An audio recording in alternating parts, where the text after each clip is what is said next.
Waalaikumsalam warahmatullahi wabarakatuh.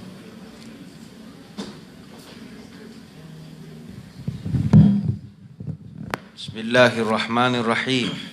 Alhamdulillahi rabbil alamin. Wassalatu wassalamu ala asyrafil anbiya'i wal mursalin wa ala alihi wa sahbihi ajma'in.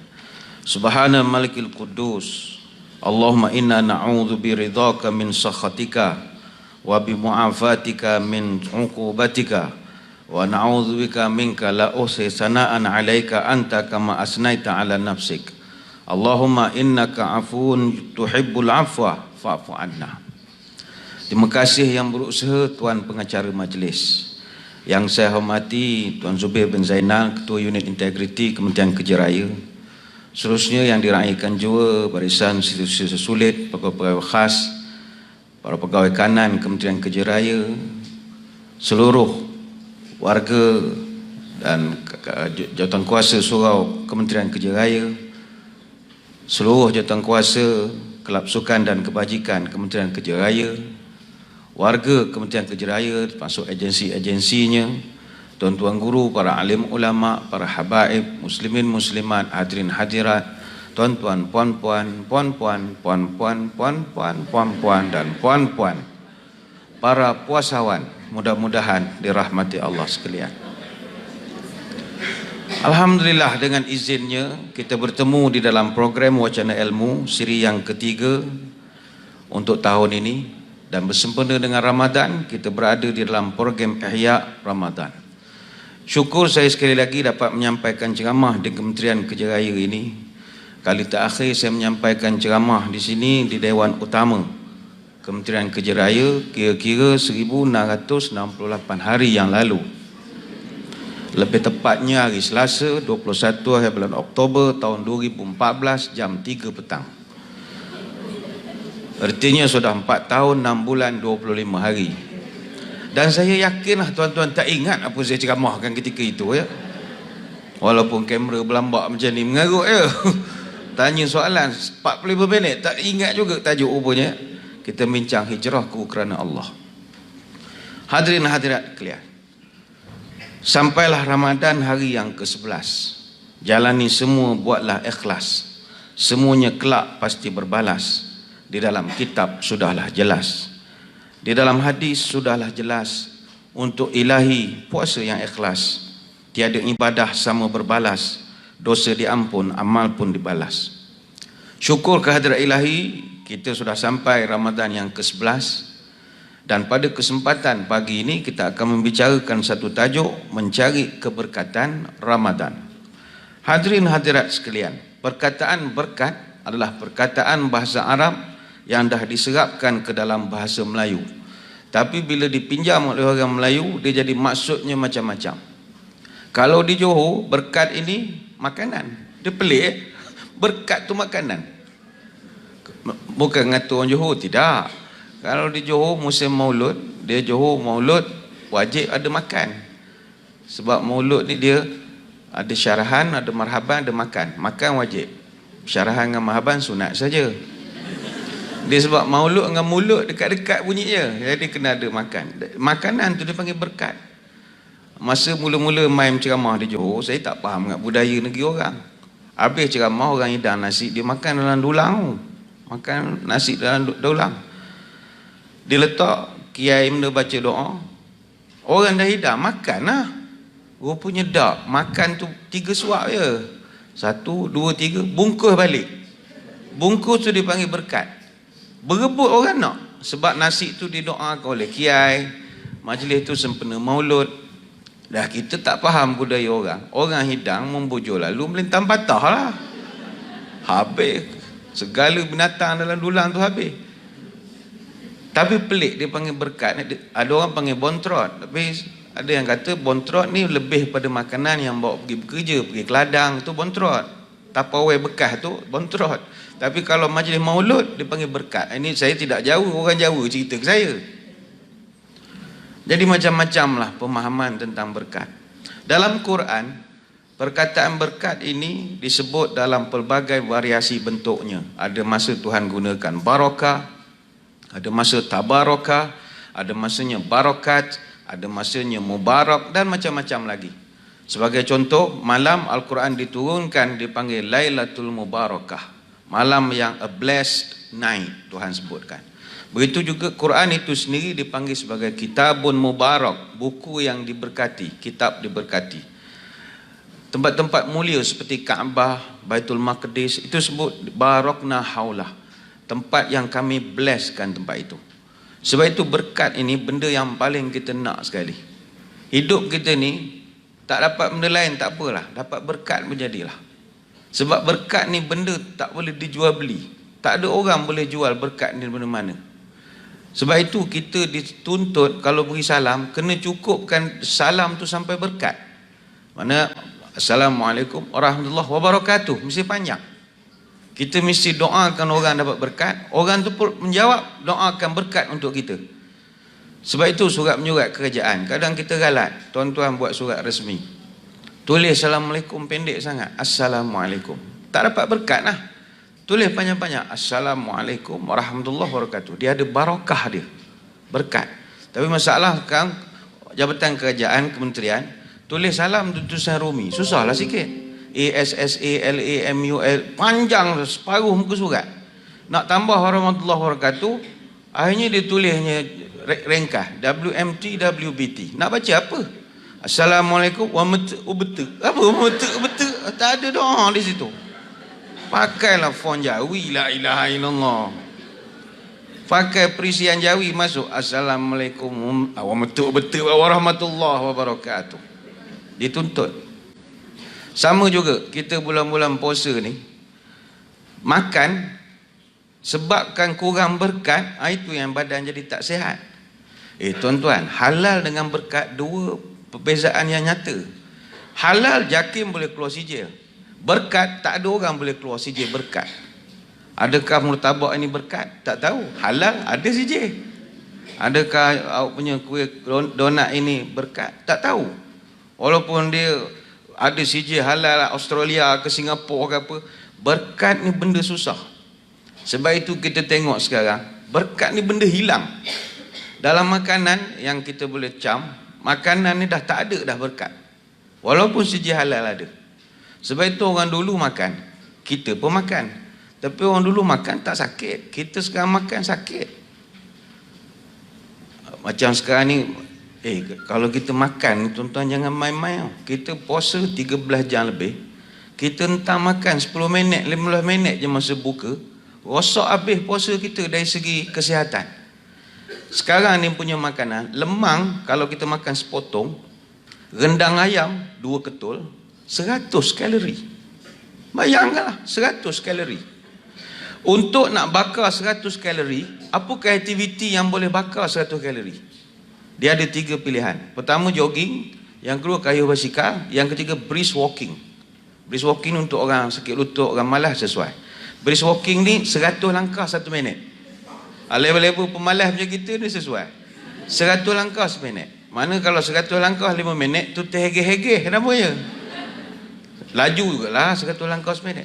Untuk nak bakar 100 kalori, tuan-tuan kena berjalan laju setengah jam baru bakar 100 kalori. Ini baru makan sepotong lemang, 2 ketul saja rendang ayam. Bayang kalau sebatang lemang kita hentak. Saya ingat kena jalan kaki sampai Temelur lah, saya ingat. Terus pergi rumah Temelam Teri, terus senang. Baik itu makan mesti minta barakah, berkat. Kalau kita makan ketupat 8 cube kecil lah. Kata anak member ajak berbuka sate, kata aku tak nak makan lah, insaf mana kalori banyak. Baiklah makan, okey aku makan ketupat lah, konon macam masuk surga sangat lah makan ketupat ni. Ketupat potong kecil-kecil 8 cube, 80 kalori. Untuk nak bakar 80 kalori, brisk walking 20 minit, jogging 10 minit, atau naik basikal 15 minit, baru bakar 8 ketul je ketupat. Ambillah contoh lain, makan kuih raya lah sebagai contoh. Mamah kuih raya kerja, kuih dah banyak sampai dah order hari tu, puak makan sambil menengok drama benda ke malam-malam ngorak bini orang tu, apa cerita pukul 10 cerita tu. Tapi susah nak menengok dah sekarang ni. Asyik hujan je sekarang. Astro kan kerja kan, asal hujannya tak ada tiaran. Jadi orang sekarang pasal astro bukan nak tengok TV, nak tahu hari hujan ke tidak sekarang. Janganlah viral ke aku kena gam dengan astro pula. Tak, memang begitu pun. Kalau anak tengok TV, apa hari nak hujan? Macam mana kau tahu? Astro tak ada. Dia kata, oi, cekap juga kata. Rupa alat tu alat pengesan hujan dah sekarang. Janganlah kecil hati gurau lah. Astro kecil hati sangat. Kalau macam tuan-tuan makan almond London, saya ambil contoh ya. Makan almond London sebiji. Lepas tu rasa pula tak nenah sebiji. Almond London sebiji, tak nenah sebiji, 50 kalori. Bayanglah kita entam sebalang. Puak menengok ni. Wah. Untuk bakar 50 kalori, kalau jogging 6 minit. Habis macam mana ustaz tak boleh makan? Kita bukan cerita boleh makan tak boleh makan. Nak cerita makanan kalau tak didoakan keberkatan, teruk kita. Semua makan ada dia punya risiko dia. Baik tu kalau tanya Kementerian Kesihatan, doktor, dia suruh hidup ni minum air kosong je. Ais freezer tu je. Guk hari-hari. Saya kalau ceramah Kementerian Kesihatan, insah. Lepas ceramah ada makan. Meja. Makanan hidang sekali dengan jadual kalori. Letih. Apa yang aku nak makan? Dia kata, ustaz boleh makan, kena tengok jadual lah. La ilaha illallah. Ginilah, saya doa je lah, minta setan jauh itu. Dia tak kacau. Kalori ni anggaplah setan dia ni, biar dia jauh pada kita. Sampai begitu. Tapi ni cerita anak beranak lah. Jangan viral-viral pula. Dia makan ni, makannya bismillah telan. Tapi baca doa minta berkat. Saya dulu pernah jadi kadi. Bukan kadi mango. Saya kadi daerah Temeloh. Jadi ada satu orang tua di Temeloh, umur kat 100 tahun. Zaman dulu umur kat 100 tahun ni rare. Sekarang ni biasa dah dengar orang 100 tahun, tak ada masalah lah, dah tak jadi pelik dah 100 tahun sekarang. Dulu 100 tahun ni rare lah. Jadi orang pun cerita, Tuan Kadi, ada satu orang tua umur kat 100. Kita kena ziarah dia. Dia ni, orang kata dia ni berlantu raya. Ada yang kata dia ni Tok Wali. Dia sihat. Yang jadi menarik tu, dia tu sihat. Makan tak ada pantang. Dia kata, menarik ni, pergi tengok. Memang ya sihat, duduk tegak. Dia tak isap sigaret, dia isap rokok daun. Rokok daun. Dia gulung siap-siap buah lantin lah, orang kampung. Makan tak ada pantang. Kopi tak ada masalah. Air batu dia minum, tak ada masalah. Membujur lalu melintang patah lah, tak ada hal. Jadi dia kata, panggil dia Aki lah. Aki, dengar kata Aki ni Tok Wali. Dia pun pandang saya. Saya ni Raja Wali. Saya kata begitulah. Macam mana ustaz pula Raja Wali? Sebab saya ni Kadi Temeloh. Kadi ni dia ketua segala wali hakim. Jadi saya raja segala wali hakim daerah Temeloh. Ni kan Raja Wali yang terbang tu, dia kata. Kata Aki, umur kat 100 tahun janganlah kedekut sangat. Apa ilmu? Share lah dengan anak cucu. Dia kata pertama sekali, makan ni kena jaga, dia kata. Tapi jangan sampai tak makan. Makan ni nombor satu. Ni saya share lah dengan tuan-tuan perempuan ni untuk kita nak buka petangga. Makan ni nombor satu, kata dia. Mesti doa minta berkat. Ni dia ajar. Jadi betul yang Nabi ajar doa tu. Allahumma barik lana fima razaqtana wa qina azabannar. Betul Nabi ajar. Ya Allah, turunkan berkat pada makanan ini. Aku tahu kalori dia 200 ya Allah, tapi tolonglah berkatkan makanan ni. Soalan-soalannya begitulah. Kita nak makan kambing ke, sup benda ke, makanlah. Kita tahu ada risiko. Ya Allah, tolonglah turunkan berkat ini makanan. Itu saja. Lepas tu kedua kata dia, sebelum menyuap, kena bercakap dulu dengan makanan. Bercakap. Perempuan tuan-tuan kan petang kena bercakap dengan makanan. Macam mana bercakap dengan makanan? Sebelum makan, baca doa, Allahumma barik lana fima razaqtana wa qina azabannar. Katalah makan kambing. Kambing aku makan kau jangan makan aku. Amin. Makan. Ini petua. Petua tak ada dalam kitab. Try lah, maghrib kan try. Member ajak buffet, buffet yang 160 tu takkan makan sikit rugi. Bismillah, balik enam pi marazak tanah kena makan. Kambing aku makan kau jangan makan aku. Bismillah. Insya-Allah sehat. Kena bercakap makanan. Dia kata ada munasabahnya. Orang sekarang kata dia jatuh sakit apa sebab? Pertama sekali bila makan tak pernah minta berkat. Dia main doa, kalau doa buka puasa je kalau kita. Allah melaka sumtu bika amantu ala rezeki kaptu berahmati karim. Puak terus suha. Mintalah berkat. Awak dah lapar daripada pagi. Minta berkat. Lepas tu orang kita mulut terlupa. Tengok member bagi durian. Makan durian. Kolesterol. Mulut tak jaga. Kolesterol. Minyak. Lemak. Jangan begitu. Orang hidang ikan patin. Lemak banyak. Mulut kena jaga. Walaupun makanan tu kita tahu ada dia punya risiko, jangan mengata. Sebab dia rezeki. Rezeki ni dari Tuhan. Kalau kita mengata ke rezeki macam kita mengata kepada yang memberi rezeki. Maka kalau tak nak je. Jangan nak ngutuk-ngutuk makanan itu. Ini petua lah. Bolehlah tuan-tuan kongsi-kongsikan. Sebab kadang hidup kita ni, kalau terlampau jaga kesihatan pun, tak sihat juga. Makan je lah halang-halang dah tak sihat. Makan je. Ada orang kita, makan tidak, hari-hari exercise. Dia ingat exercise dia tu boleh panjang umur ke? Ada. Exercise tak panjangkan umur. Cuba kita banding ya. Arnab hari-hari melompat. Berapakah jangka hayat paling panjang seekor arnab? 9 tahun je. Mana ada arnab tak melompat? Arnab bukan macam kita tidur bawah meja. Dah. Dia memang dia hari-hari melompat. Tengok contoh lain. Kuda hari-hari berlari. Mana ada kuda tak berlari? Dia nak ke mana-mana tak ada transportation, dia memang dia berlari. Tapi paling panjang umur kuda berapa jangka hayatnya? 25 tahun je. Monyet hari-hari bergayut. Tapi berapa jangka hayat monyet? 40 tahun sahaja. Tapi cuba tengok kura-kura. Kura-kura seumur hidup tak pernah buat apa-apa. Berapa umurnya? 150 tahun. Don't play Kura-kura la ilaha Allah terhegeh-hegehnya lah. Panjang pula umur. Tuhan nak menunjukkan engkau exercise jangan action sangat. Exercise petang-petang kau tak makan nasi, jogging petang-petang, lepas tarawih jogging, lepas sahur jogging. Ingat panjang umur dah. Jangan sombong. Minta berkat je hidup ni. Ya Allah bagi berkat je lah hidup aku ni. Ni ada yang tak makan nasi. La ilaha illallah. Tanya ngapa tak makan nasi? Takut gemuk. Fitnah. Adalah awak tak doa berkat. Fitnah pula. Mengatakan nasi tu gemuk. Nasi tu tak bersalah apa. Orang ajak buffet Ramadan, nasi tak makan, makan lauk. Macam kucing. Makan kucing.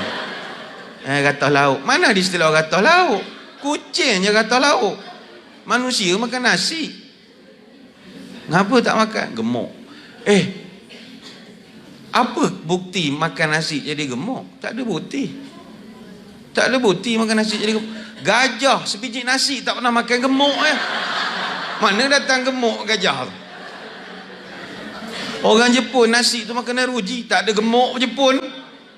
Gemuk lagi orang putih yang makan kentang hari-hari tu. Baik, itu yang penting minta berkat. Itu antara contoh lah keberkatan yang kita nak. Bagai contoh lain, apa lagi ya? Perkahwinan. Tuan-tuan perasan tu pun tidak, sekarang ini rumah tangga banyak perceraian yang kelakar-kelakar ya. Tak apa-apa kadang tu. Kahwin hari ni, minggu depan bercerai. Macam jadi benda orang tak serius pun dalam rumah tangga sekarang. Kalau kita tengok orang tua-tua dulu, nikah sekali buat, kahwin sampai ke lahat. Nikah sekali sudah, kahwin sampai ke tanah. Nikah sekali jadi, kahwin sampai ke mati. Tapi sekarang pagi menikah, petang berpisah. Pagi menikah, petang bertingkah. Pagi menikah, petang minta pasah. Pagi menikah, petang salah menyalah. Pagi menikah, petang sanggah menyanggah. Pagi menikah, petang berurut cincin. Belum hilang inai di jari, sudah bertengkar setiap hari. Belum hilang inai di tangan, bercakap sudah pakai tangan. Belum hilang merahnya inai, suami isteri dah pun bercerai. Kira rasanya cuti sekolah hari tu gila kahwin dia tu rasanya. Nengok kan main meriah berkompang-kompang. Dengar balik kampung dah berlempah-lempah dah. Padahal baru lagi kita pergi. Dah bergaduh-gaduh dah. Minta pasah. Dia memburuk lelaki dalam Facebook. Kau main panjang dia posting. Kes suami tu ada keperen je. Kelai bagi nak rock. Kenapa rumah tangga jadi begitu? Berkat tak ada. Perasaan atau tidak? Kenapa Nabi bagi letakkan hukum? Sunat hukumnya mendoakan berkat pada pengantin. Sunat hukum. Macam kita esok cuti sekolah, pergi rumah orang kahwin. Orang ajak naik pentas ke pelamin tu, suruh boboh macam-macam lah, tebor beras lah apa benda kan. Konon kita ni orang surau sikit, malah lah buat kerjaan begitu. Naik je atas tu, ambil hati tuan rumah. Doakan je lah. Naik pelamin tu, angkat tangan berdoa. Barakallahu laka wa baraka alaika wa jama'a bainakuma fi khair. Sunat dibacakan doa minta berkat kepada dua orang pengantin itu. Allah Ustaz, panjang doa mana sempat nak baca. Ingat tak lagu Mahizin? Barakallahu lakuma wa baraka alaikuma wa barakna fi khair. Barakallah. Nyanyi tak apa, tak ada hal. Dah benak sangat nak menghafal tak dan. Nyanyi lah. Barakallahu lakuma wa baraka alaik. Sekali ada yang nak try, oh aku nak try sekali kahwin saudara ni nak baca sekali. Lagu Mahizir yang mana? InsyaAllah. Nyanyi insyaAllah lah atas pentas pula dah. Orang suruh barakallah tu. Jangan salah lagu pula. Maka hadirin hadirat sekalian, balik kepada soal berkat. Disebabkan berkat ni benda dah hilang, kita kena cari balik. Bahkan kata para ulama, inna tabaruk laisa huwa illa tawassulan ila Allah Subhanahu wa taala bizalikal mutabarrak bihi. Kita sebab benda tu dah berkat dah hilang, kena cari. Pertama, dia panggil kita bertabaruk. Tabaruk ni mencari berkat. Ada macam-macam cara kita nak mendapatkan balik berkat. Sebagai contoh, kita ambil berkat dengan orang-orang alim misalnya. Macam ada sesetengah penceramah, ustaz-ustaz, ramai orang ambil berkat dengan dia. Ada. Macam saya walaupun penceramah, tak ramai sangat orang datang ambil berkat dengan saya. Sebab mungkin penampilan kita moden gitu kan, orang tak berapa nak ambil berkat sangat. Cuba saya berserban bertiga lapis. Ramai datang ke sini duduk. Lepas tu saya cam kalau penceramah tu ada nama Al-Al sikit di belakang. Oh lagi lah sampai ke sini. Ya Allah, ya Allah, dah tepi ni. Saya tak ada Al ujung belakang saya sebab saya dah Alauddin, nak Al buat berapa banyak Al lagi nak. Alauddin cukup lah. Tapi dalam tak ada begitu, ada juga sesat 2-3 orang ambil berkat dia. Kadang pergi ceramah, habis tu makan, kita ngambil nasi, datang orang bawa pinggan kosong bawa nasi. Ustaz, kenapa bagi nasi? Dah minta tolong gaul. Okay you ke? Dah kata ambil berkat, gaul ada nasi dia. Ada. Takkan tak layan juga suruh gaul begitu. Macam-macam. Kadang kita makan habis, makan nasi, adalah tulang-tulang apa ayam tahu tepi tu kan. Ada orang ngambil. Ustaz minta izin, ingat kali nak ngemas nak ganti piring buah ke, dia ambil dia makan pula. Kulit-kulit tinggal tu. Kata kan ni. Ada orang yang dia nak ambil berkat benda begitu. Ada. Air jampi tak payah cerita lah. Air jampi tu berkat lah. Contoh, dia datang tu kan, buat air. Ustaz minta tolong jampi air sebotol. Apa? Anak gini. Tapi saya personally, kalau orang datang minta air jampi, saya jarang sangat melayannya. Sebab bagi saya, air sebotol untuk anak awak nak suruh gajian semayang, rugi lah. Daripada buat air, ajak saya pergi ke rumah awak. Ajak ke rumah, jumpa anak, tanya, kau ni tuition ke dah buat kerja rumah ke tidak? Kau aku doa benar-benar, engkau malas bangun ke 10. Buat apa aku doa? Tengok disiplin dia bangun. Kena begitu. Kalau air tu boleh nyelesai masalah, buat apa jampi sebotol? Baik jampi tangki air. Panggil budak tahfiz 12 orang, saya nongkrong gitu ramai-ramai. Ludah ramai-ramai. Rebus sekali dengan Yasin-Yasin sekali. Kalau boleh selesai dengan benda tu. Tangki susah, jampi bekas kowe tu boleh dah tak? Kuku. Oleh kontrak 5 tahun dia. Lagi berkat. Dia bukan nak mengata jampi je. Tak, dia orang ni viral, dia ambil pendek-pendek tu je. Yang kita punya panjang dia tak tu. Dia kata ni ustaz ni nak mengata ke jampi. Tak. Nak mengata ke orang ambil berkat. Ngambil berkat. Selain daripada ambil berkat dengan ustaz-ustaz, tuan-tuan boleh ambil berkat dengan banyak perkara. Antaranya pertama sekali, talabul ilmi. Macam hari ni kita datang menuntut ilmu. Berkat. Datang menuntut ilmu ni ada berkat dia. Selain pada tuan-tuan ada nak kejar poin ke apa, 7 hari khusus tahun berlentak lah. Tapi dia ada juga berkat dia. Itu sambilan lah. Sambilan. Tengok ramai sangat register kat depan tu. Kalau kat universiti dia ada poin-poin tu. Datang majlis ilmu ni. Duduk depan lagi banyak poin. Duduk belakang sikit je lah poin dia. Tapi tak apa, yang penting berkat. Tetapi bukan semua majlis ilmu boleh mendatangkan berkat. Sebab itu saya selalu pesan pada kawan yang berceramah, awak kalau nak pergi berceramah, awak nak buat kelakar bagi nak gerak, buatlah. Tapi jangan tak ada langsung Quran hadis. Quran dengan hadis tu yang menjadikan ucapan tu berkat. Kalau awak punya ceramah tak ada Quran, tak ada hadis, sama macam menonton sepatu reunion je lah. Sama je, mesej pun ada juga. Sebab itu yang membezakan Quran dan hadis. Kita duduk tadi ada beberapa dah Quran kita dengar, ayat hadis kita dengar, dah ada berkat dia. Itu yang pertama. Apa lagi amalan yang kita boleh mengundang barakah? Sebagai contoh, semayang semayang berjemaah. Semayang jemaah berkah, barakah. Semayang seorang ada pahala, semayang ramai ada pahala.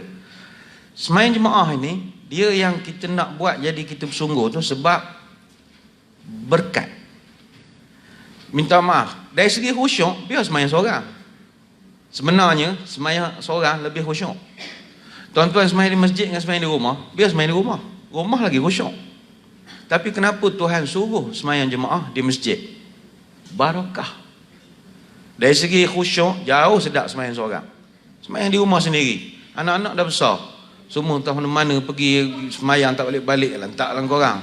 Kita dengan suami kita semayang dalam bilik, lampu dimkan sikit, pasal MBPO sok-sok yang 5 minit sekali tu, sok-sok wangi. Yang ingat lebih khusyuk semayang di rumah. Semayang masjid khusyuk, mana ada khusyuk? Nak marah ketua imam tu saya cerita lah. Panjang pula imam ni, tak mentang ada nazir masjid malam ni mengilai lain macam lah dah. Jadi nak marah hati tu. Itu tak campur dengan gelagat makmum macam-macam. Sebab dia 10 Ramadan pertama ni dia macam pertandingan bola sepak. Masjid memang sengit sebelah, ramai orang. Sebab dalam bola sepak, pusingan pertama tu dia panggil pusingan kelayakan. Dia memang pasukan semua layak bertanding. Jadi muka yang tak regular pun datang juga. Yang regular 11 bulan tu kita dah biasa tengok. Yang jenis berikat rambut, jarang jumpa. Kita heran, mana datang ramai-ramai ni? Pusingan kelayakan memang macam tu. Semua layak bertanding. Dia start malam ni, dia panggil semi final. Barulah tak ramai sikit. Orang dah tak daya dah. Bila orang amatur datang masjid, perangai macam-macam. Ada yang berlepas buka kan, semayang sebelah kita.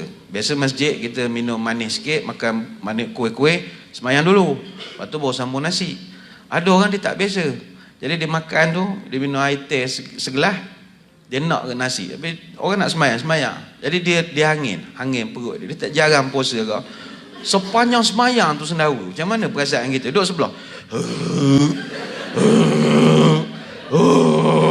Gerah nak terajang. Dia ni lah. Khusyuk tak? Tak khusyuk. Campur dengan orang mana tahu bawa anak. Allah, anak dia la ilaha illallah. Mana mak dia kita pun tak tahulah. Merau macam nak mati. Dia punya menangis tu luar biasa sekali. Agak mak dia pijak agak enak. Macam semayang. Diam. Anak dia punya menangis tu macam nak mati. Saya ingat tuan-tuan, pengalaman dia macam ni. Sakat budak berlari tu lantak lah. Menangis ni kita tak tahan tu. Menangis, kau tu orang faham. Selok menangis. Kata tak khusyuk dah aku ni, Fatihah bola dolin kat mana ia akan nak wudu, mana dah baca ke belum ya. Ada masa kita rukuk semayang tarawih, Allahu Akbar. Tengok orang sebelah rukuk, kaki dia, ya Allah, kuku. Dia ni belejin agak. Sebab semayang tak boleh tutup mata, makruh. Dah nampak kaki orang. Puan-puan tak apalah kaki tutup. Tapi orang perempuan pun payah ke nak khusyuk.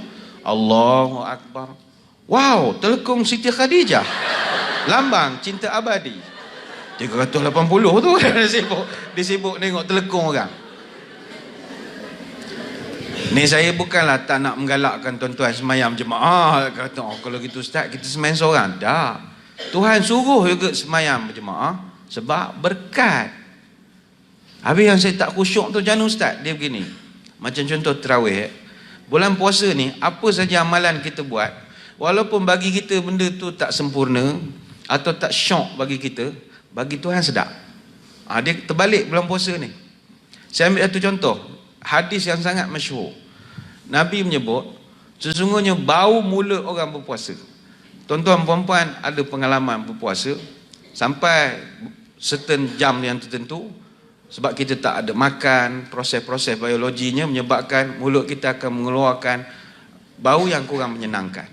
Orang tak selesa. Jangan korang, kita pun tak selesa. Lepas tu kalau pukul 3-4 petang, janganlah borok dekat sangat, jauh-jauh. Kita faham sebab dia pun puasa, kita pun puasa. Kita pun tak selesa dengan dia, pun tak selesa dengan kita. Tapi kita memang tahap tak selesa betul. Tak selesa. Tapi cuba hayati hadis itu. Nabi mengatakan, walaupun bagi kau benda tu tak best, tapi pada sisi Tuhan macam mana? Lebih harum dari kasturi. Kita pun heran, ya Allah, bau kasturi. Celah mana bau kasturi? Jangan tanya lah. Tuhan bulan puasa ni dia lain. Dia baik luar biasa.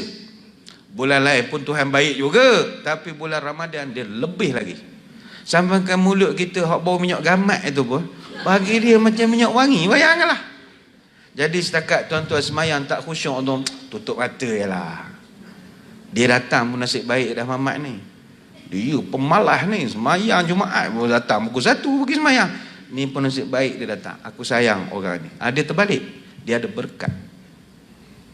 Apa lagi amalan boleh mendatangkan keberkatan? Makan secara berjemaah. Makan berjemaah. Nanti berbuka nanti, jangan makan seorang-seorang. Makan berjemaah. Nanti kita akan elaborate lebih lanjut. Sunat makan berjemaah. Belum cerita belanja orang buka, tu cerita lain. Kemudian, apa lagi? Selain pada makan berjemaah, makan makanan yang tertentu juga boleh dapat berkat. Contohnya, minyak zaitun. Apa lagi? Susu. Susu berkat. Susu pekat lain. Susu pekat tu bukan susu, tu minyak sawit. Tu sawit yang disusukan. Susu. Apa lagi? Habatus sauda. Kurma. Bukan ayam masuk kurma. Buah kurma kan? Oh, masak kurma ke? Tak, buah kurma. Apa lagi? 5 buah-buahan syurga yang ada di dunia. Tuan-tuan kena cari, kena simpan kat rumah. Pertama pisang. Yang kedua anggur. Yang ketiga delima. 4 zaitun. Satu lagi air zam-zam. Benda-benda dalam syurga yang ada di atas dunia. Lepas itu masa berbuka, benda-benda tu kena ada dekat kita. Nak ngambil berkat Ramadan. At least kalau tak ada kurma, ada pisang. Lepas itu pisang, makanan berkat. Dalam syurga, itu dalam Quran tu Tuhan sebut. Pokok pisang yang wasidrin makhdud. Ada pisang yang bersusun-susun. Lepas itu, kita duduk negara tropika, pisang ni kita tak pelik. Saya dulu duduk negara Arab. Arab ni pisang bagi dia macam kita dengan strawberry lah. Benda rare. Ada tapi mahal. Sebab itu orang Arab, masa kita orang duduk sana, beli pisang di pasar.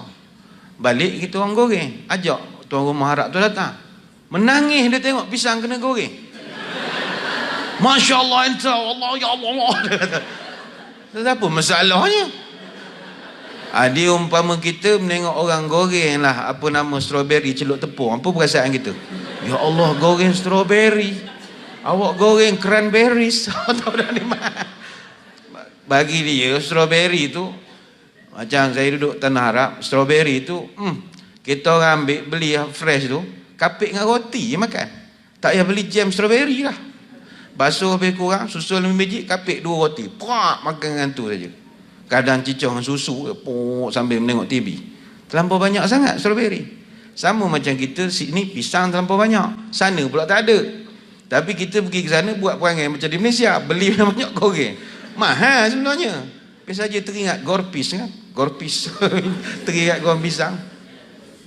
Oh, rupanya pisang tu makanan surga. Jadi eloklah atas meja carilah pisang.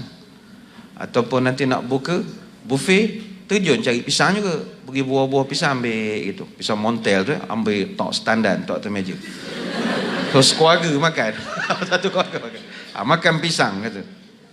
Anggur mahal lah sikit. Tapi kalau ada duit lebih belilah. Tak akan situ. Anggur delima susah. Pengenit, pomenggit, tak boleh nak nyebut, tak tahulah. Pormegenet, gitulah. Ada banyak juga kat pasar Taman Tun dah siap fresh dia perah begitu. Bagus tu anti cancer. Tapi mahal lah, mahal. Zaitun pun mahal juga. Zaitun mahal. Ada botol-botol tu tapi jeruk lah, murah lah sikit. Yang ori-ori tu memang mahal.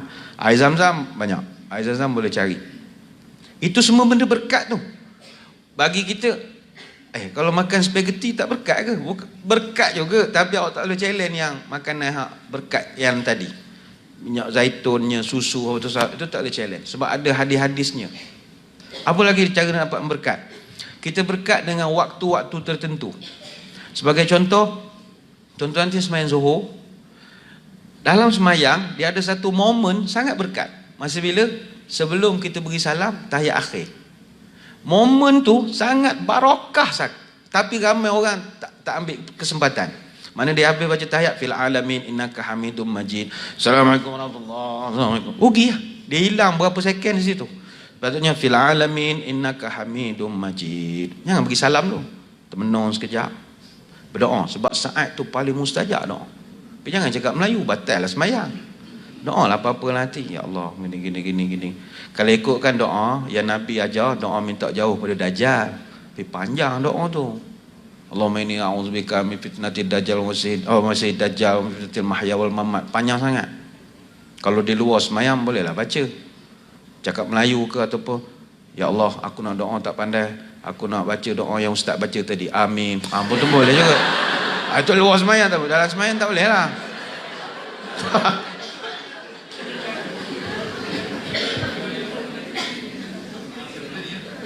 Doa tu sangat berkat tu momen itu.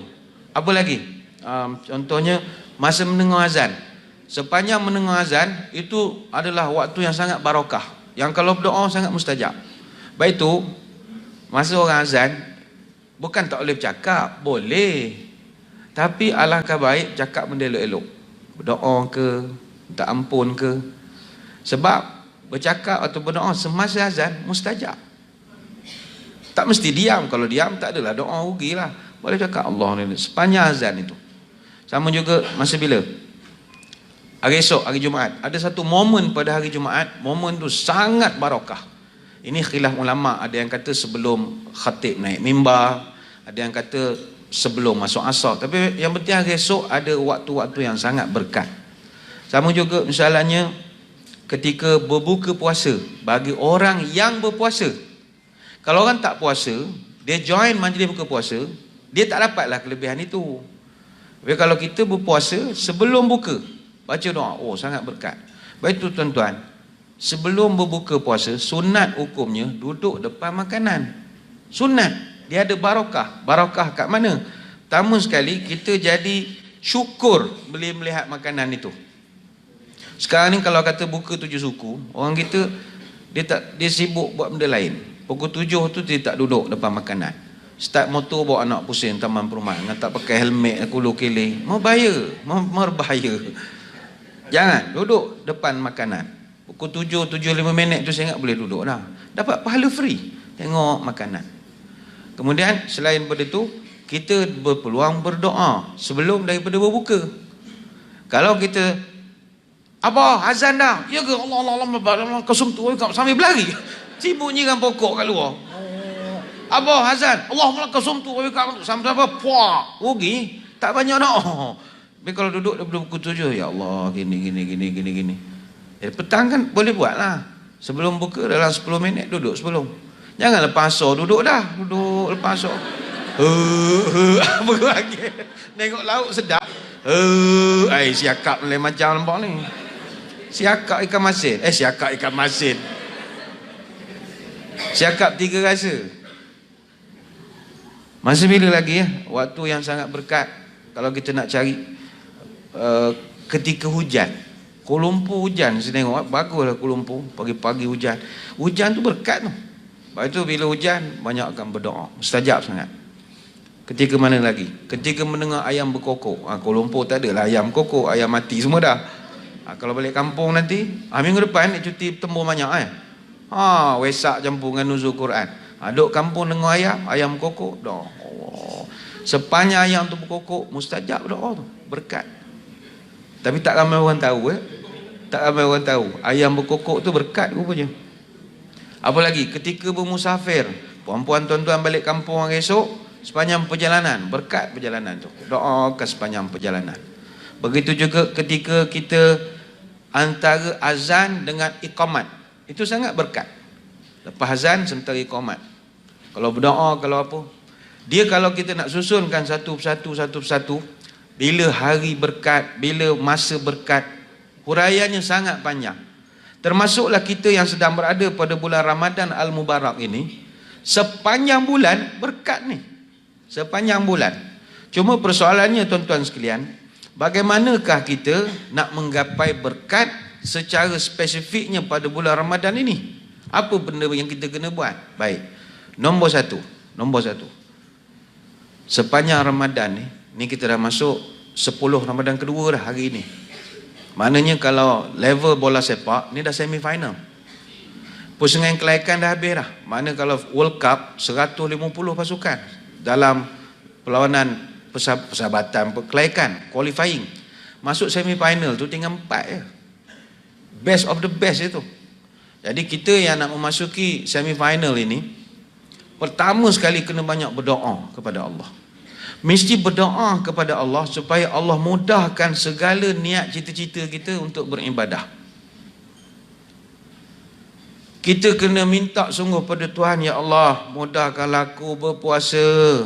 Ya Allah, mudahkanlah aku berterawih.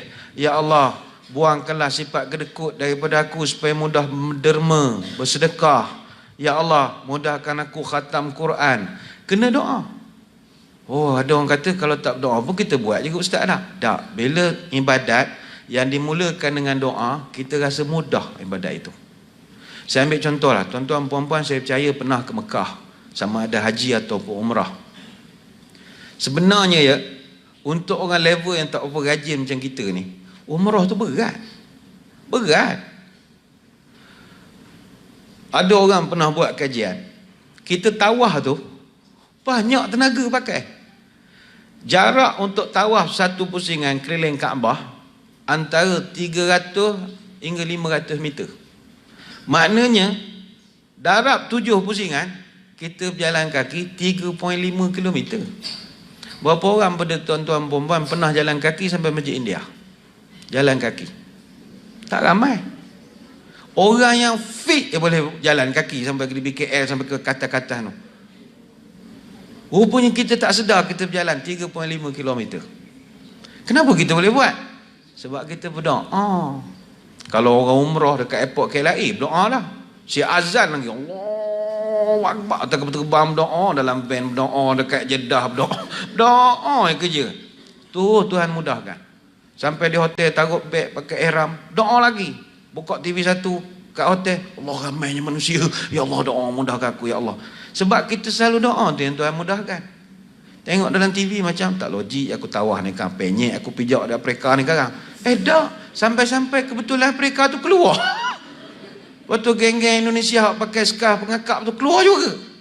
Semua tak ada. Geng Turki pun habis dah 7 pusingan. Kita sampai, kita kecil-kecil badan, betulan jemaah Jepun sama tinggi kita ya, lantak engkau sama besar je, kik jalan. Ini Tuhan punya kerja lah. Sa'i pun sama juga. Sa'i Safa ke Marwah 450 meter. Safa ke Marwah saja. Maknanya kalau 7 pusingan kita pergi 3.15 km. Kita mana ada jalan kaki buat 3 km? Tak pernah. Pergi masjid semayang tarawih sekarang, mana ada orang sanggup parking 1 kilometer pada masjid? Tak ada. Orang kita kalau bawa motor, kalau boleh parking tu, dia nak parking sebelah mimbar tu kalau boleh. Masuk parking mimbar, semayang sebelah imam, balik ada tolak motor keluar. Mana dia nak jalan kaki? Tapi macam mana kita boleh buat masa kita tawaf dengan sa'i? Sebab kita berdoa. Ada satu kajian pernah dibuat, kalau kita melalui jamrah, kita melontar 3 tempat jamrah, ula, Qabah apa semua, kemudian kita tawaf sa'i, total kita untuk mendapatkan haji saja campur tawaf sa'i, kita berjalan kaki 49 km untuk buat kerja haji saja. Yang daripada Arafah pergi Muzdalifah, pergi ke Mina, jalan terowong 3 hari kita duduk sana, orang kira-kira 49 km. Untuk buat kerja umrah tawaf sa'i 7 km. Macam mana kita boleh buat? Itu jalan ibadat. Belum campur yang kita jalan kaki pergi ke bilik air Belegor, pergi ke Ben Daud, pusing kaunter itu, pergi ke cari aiskrim sini, pergi ke Baskin Robbins dengan McDonald, pergi KFC bawah, pergi ke Sopwa Tower, pergi mencari tasbih, cari bini sesat lagi tahu mana. Ya, tak campur tu.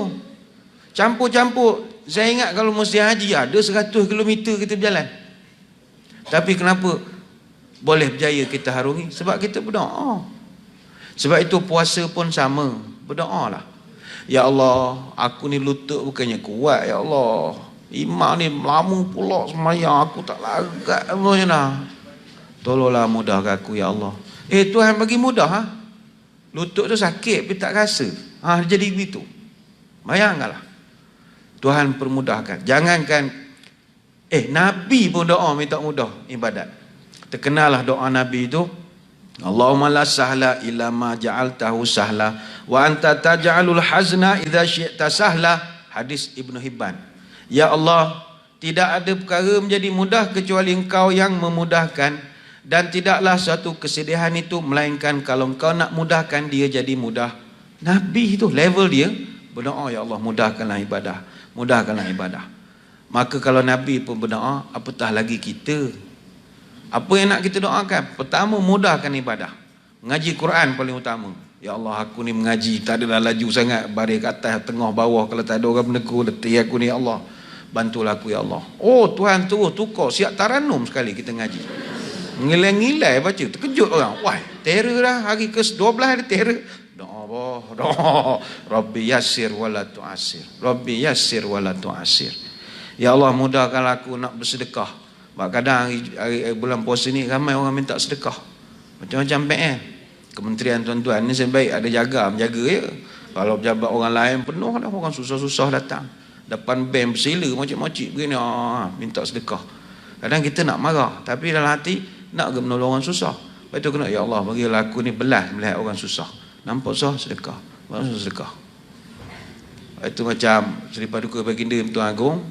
Sekarang ni dia ada di Pahang, berangkat balik semalam. Jadi kalau dia balik, orang-orang susah ni akan tunggu depan istana. Dekat corner tu penuh, ramai. Tiap-tiap kali tuanku balik, dia orang ada. Terror betul dia orang. Mana dia tahu, kita pun tak tahu. Kita yang bekerja ni tak tahu bila tuanku ada. Kita pun tak tahu kan. Dia orang tahu. Mana dapat maklumat tahu. Duduk beratur ramai. Dan bawah tuanku ni, dia pesen dia melayan. Kereta lalu, kau tingkap. Bagi duit. Jangan bazir-bazir. Memang pesen dia. Orang susah ramai. Ada sekali tu, ni tuanku cerita. Ada makcik-makcik sila kat pondok jagang ni, susah. Tuanku lalu bangun. Dia nak duit lah. Dari tuanku mulu. Bagi duit. Bila dia dapat, dia simpan dalam poket. Dia angkat sembah. Jonyong kasih tuanku. Pakai baju kurung. Melorot. Gelang penuh. Gelang sampai siku. Miskin apa ni, tapi dah bagi takkan nak tarik balik. Banyak gelang rupanya. Ada pesen-pesen ni. Tapi tak apalah. Sedekah ya. Sedekah. Doalah pada Allah mudahkan. Dan saya punya pendapat lah ya. Bagi kita yang bukan kaki ibadat ni, kita kena doa kepada Allah supaya Allah elakkanlah kita daripada diganggu oleh setan bulan puasa. Tuan-puan mesti terkejut. ada setan. Hari tu ustaz lain ceramah tu katanya setan kena penjara bulan puasa. Dia begini, tuan-tuan heran tak menengok bulan puasa ada orang buat maksiat. Datang mana maksiat itu? Setan. Habis setan mana lagi yang menggoda? Dia begini, dalam satu hadis riwayat Tirmizi dan juga An-Nasai, Nabi mendetailkan, idza kana awwalul lailatin min Ramadan suffidatis syayatinu maradatul jinnah. Kita garis bawahkan perkataan maradatul jin. Nabi sebut pada bulan Ramadan, syaitan-syaitan yang dibelenggu itu bukan semua. Yang dipenjarakan hanyalah maradatul jin, adalah syaitan tahap tinggi saja.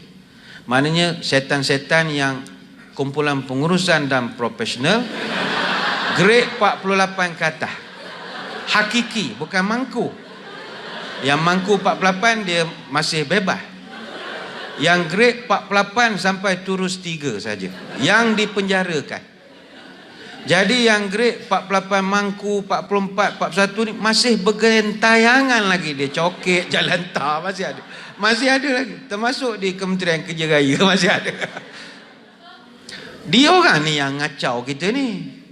Ada hari kita tak bersahur, dahaga betul. Kita dah tua-tua ni lapar boleh tahan, dahaga tak boleh tahan. Member WhatsApp group semua kianat kuat. Hantar video air jus tembikai.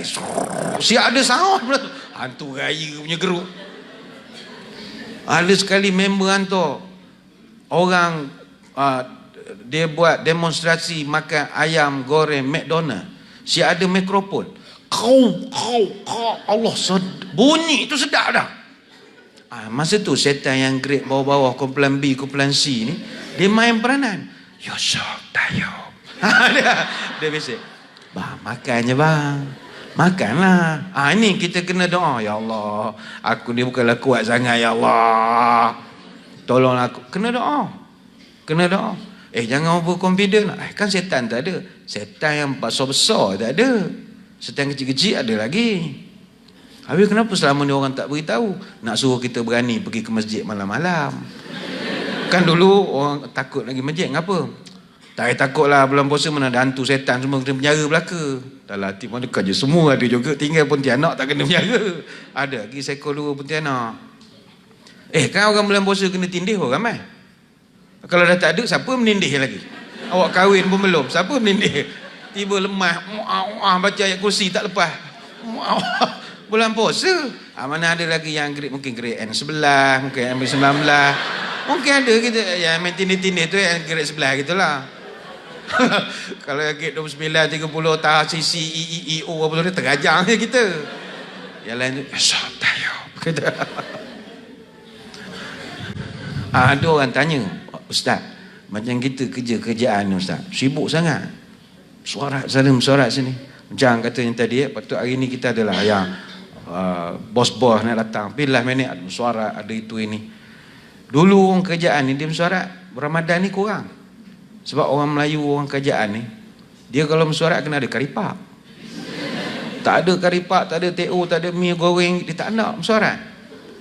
Kebelakangan ni baru tukar budaya, bulan puasa pun mesyuarat juga. Habis kita sibuk macam mana Ustaz? Bila nak konsentrate ibadat, nak iktikaf masjid? Beginilah, ibadat ni tak mesti awak duduk ibadat. Yang penting quality time. Ya, maka untuk mendapatkan quality time, Allah Ta'ala mengajarkan, wa anistaghfiru rabbakum summa tubu ilaihi yumatti'kum mata'an hasana. Tuhan sebut, wahai manusia yang selalu sibuk, kalau kamu sentiasa beristighfar kepada aku akan lapangkan masa kamu. Jadi kata para ulama, ayat ini dalam surah Nuh surah Hud ayat yang ketiga nak menunjukkan manusia sibuk biasa. Tapi kalau nak juga ibadat, banyakkan istighfar. Allah akan buka satu masa jalan untuk kita. Banyakkan istighfar. Jadi kita orang kerja-kerjaan ni lagilah kena banyak astagfirullahalazim, astagfirullahalazim, astagfirullahalazim, supaya adalah masa kita boleh ibadah. Sibuk tak boleh lari, kerja kan. Apa lagi kita kena berdoa. Berdoalah kepada Allah supaya tahun ini puasa kita ni bertaraf puasa first class premium. First class premium ataupun puasa taraf elite. Kapal terbang lah kalau kita umpamakan Ramadan ni, kalau dia kapal terbang, Kita sekarang sedang duduk dalam pesawat Ramadan. Tuan-tuan duduk kelas mana? Economy class ke, business class ke, first class premium? Maaf kalau kita katakan sejak umur kita tekatan 3, tekatan 4 lah rajin berpuasa ni. Teruk sangat tekatan 3 pun rajin puasa. Itu teruk sangat tak puasa. Ambil lah jam 4 lah, jam 4 nampak warak sikit lah. Padahal kita sekolah menengah baru puasa. Tak, masa sekolah rendah puasa kat rumah je lah, kat sekolah dah. Nah, member ajak main kerja-kerja takkan tak dahaga. Minum jugalah kat rumah, mak tanya puasa. Puasa. Ambil lah tingkatan 1. Daripada tingkatan 1 sampai nak pencen 2-3 tahun lagi ni je, saya percaya puasa kita ni level economic class je. Belum sampai lagi business dan first class, tu mimpi. Macam mana tuan-tuan nak tahu tuan-tuan punya puasa ni levelnya level economic class? Dia kata para ulama, puasa orang level paling bawah ini, dia fahuwa kaful batni wal farji an qada'i syahwah. Itu je. Orang puasa ekonomi kelas ni, dia hanya level dia, standard dia sekadar menahan makan minum dan menjaga nafsunya daripada kacau isteri ataupun suami dia. Itu je. Itu je. Tapi bagi kita level tu dah level ulama dah tu. Oh, terunya.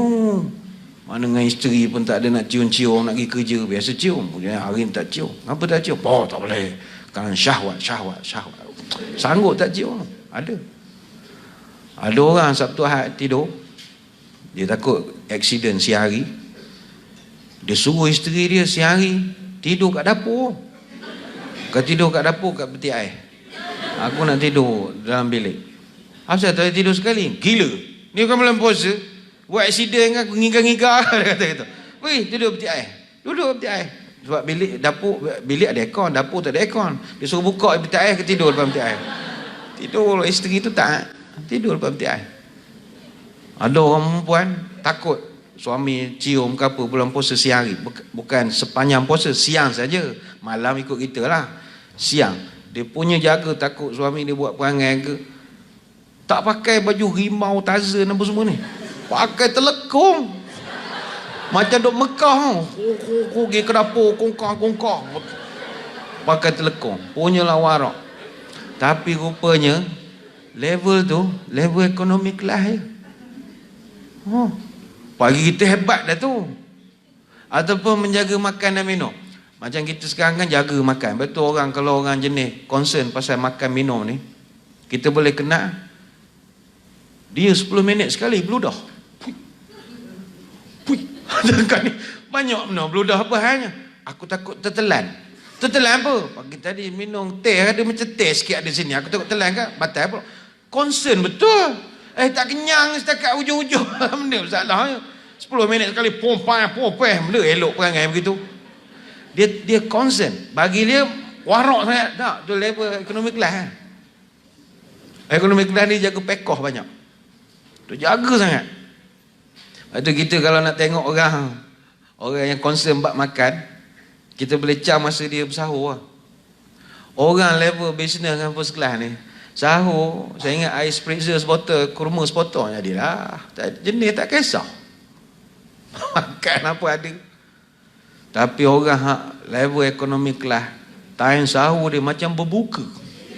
Ngeri kita tengok makanan ni. Engkau ni ngapa makan macam buka?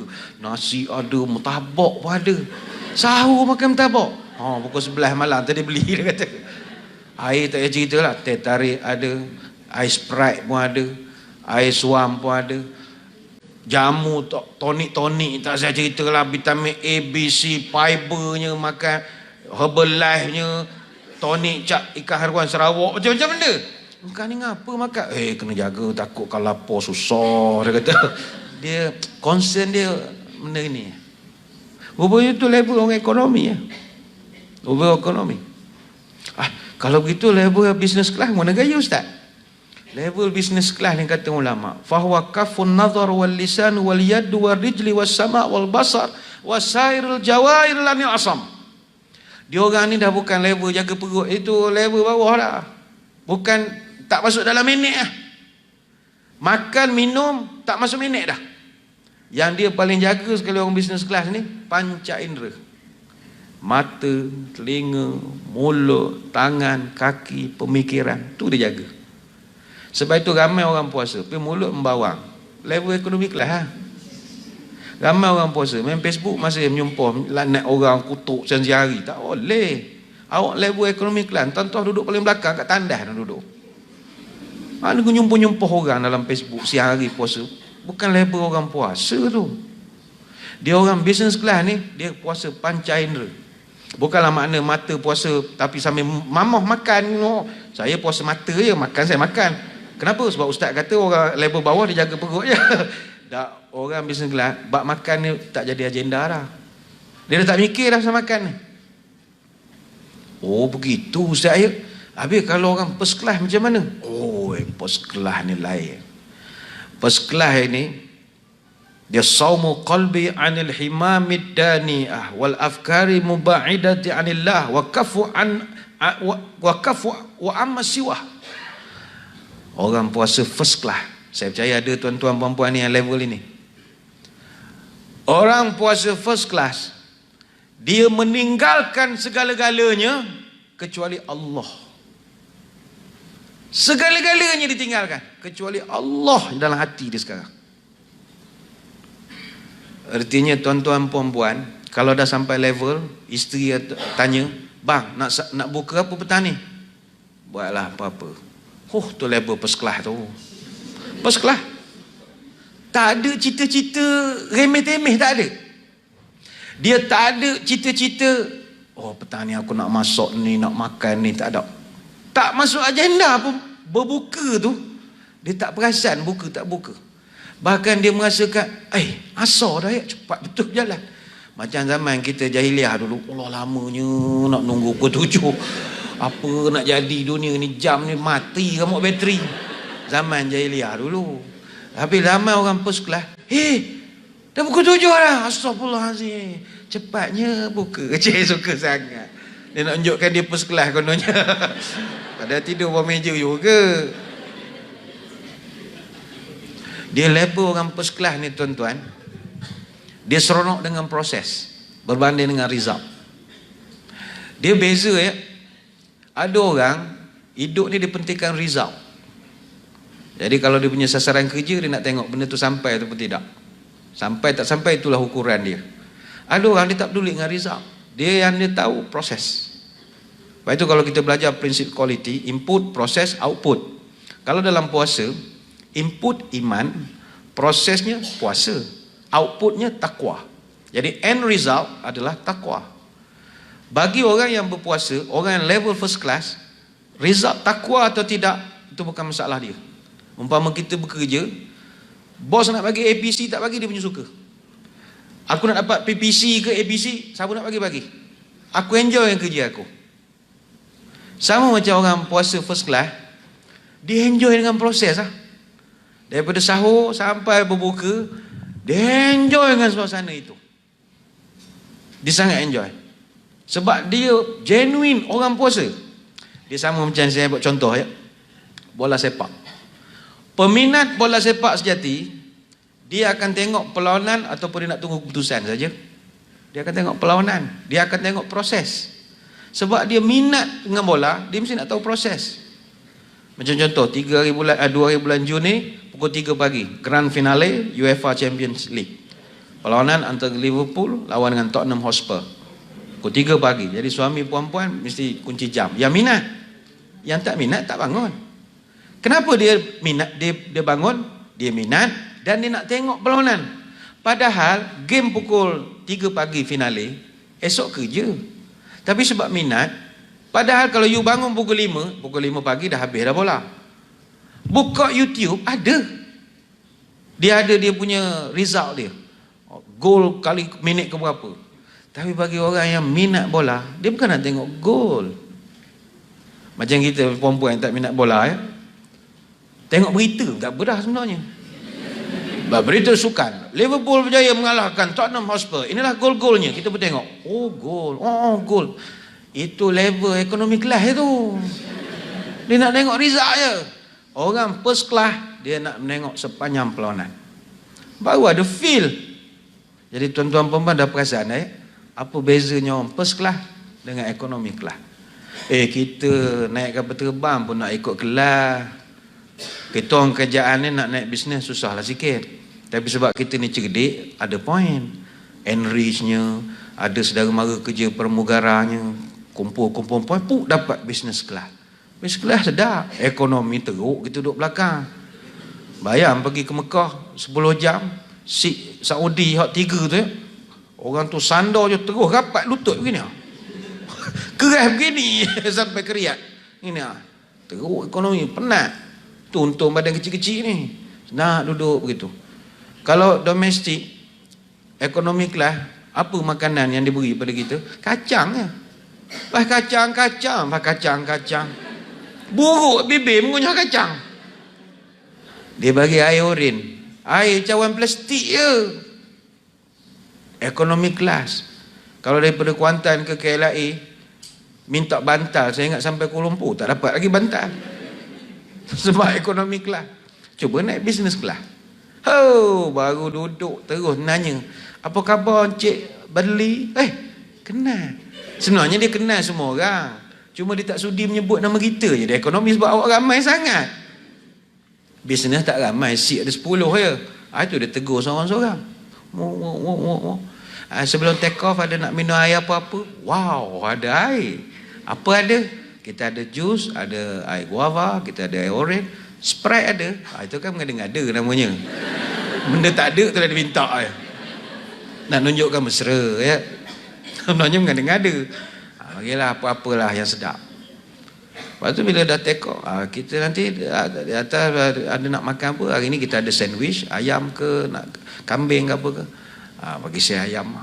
Jadi bila dah hilang signal cabut tali pinggang keledar tu, dia pun serve lah pada kita. Ada makan. Itu bisnes pun dah tegak sangat dah. Bila berjalan dekat masa orang nak ambil boarding pass tu, gini jalan. Tonggek jalan begini. Pada tiket peri tu, hak kerajaan bayar, gini. Dia punya macam duit dia bayar. Tuan-tuan bayang kalau naik post kelas. Saya ingat jalan macam orang beleng. Suka sangat. Tak, sebab kita bukan orang senang ya. Kalau kita ni beranak orang kaya, biasa dah naik post kelas, bapak kita kaya. Kita orang kerja ni bukan ada duit sangat. Dapat pula post kelas, upgrade pula tu, suka sangat. Suka.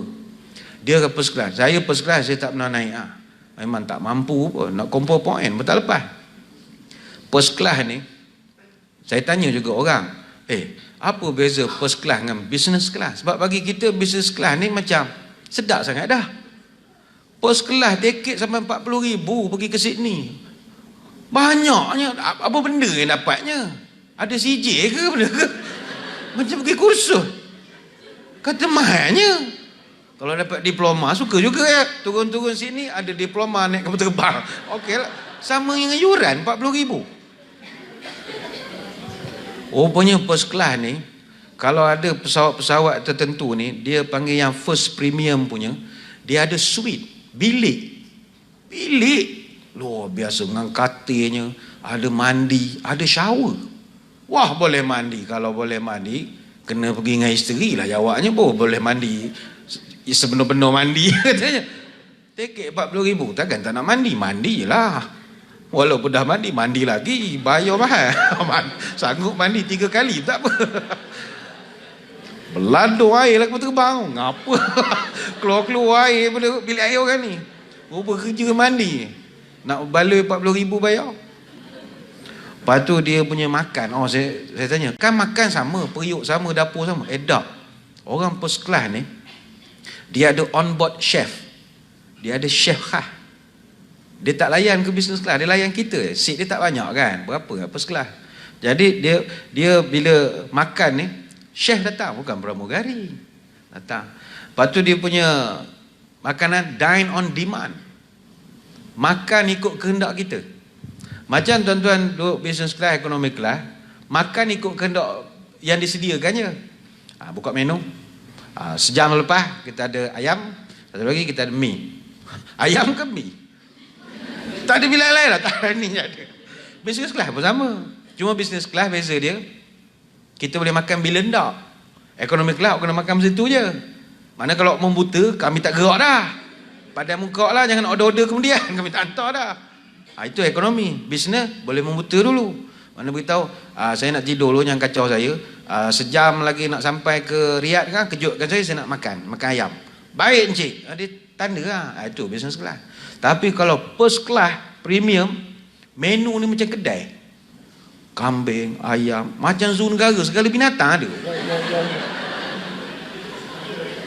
Saya nak steak. Steak. Cik nak steak tu macam mana? Premium, medium well ke well done ke apa? Boleh tanya. Teh tarik ada, sate ada, macam-macam. Tapi saya dapat tahu, orang naik first class ni kau orang kaya Tan Sri yang banyak duit ni. Dia orang naik tak makan, rugi. Sebab dia orang nak rehat. Dia naik tu dia tidur. Dia orang kan banyak sakit, kecil manis apa semua.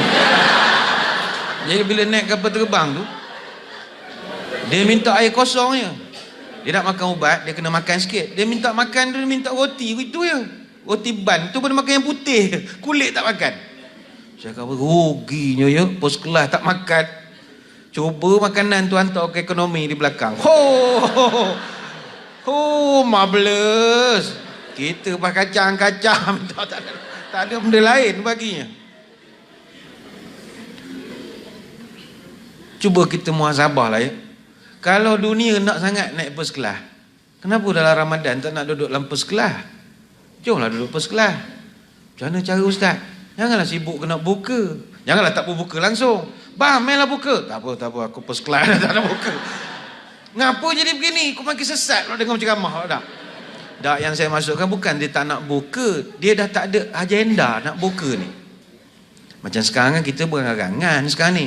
Ustaz yang sebut ayam McD sedap pula. Aku nak beli lah tak. Itu budak-budak puasa begitu.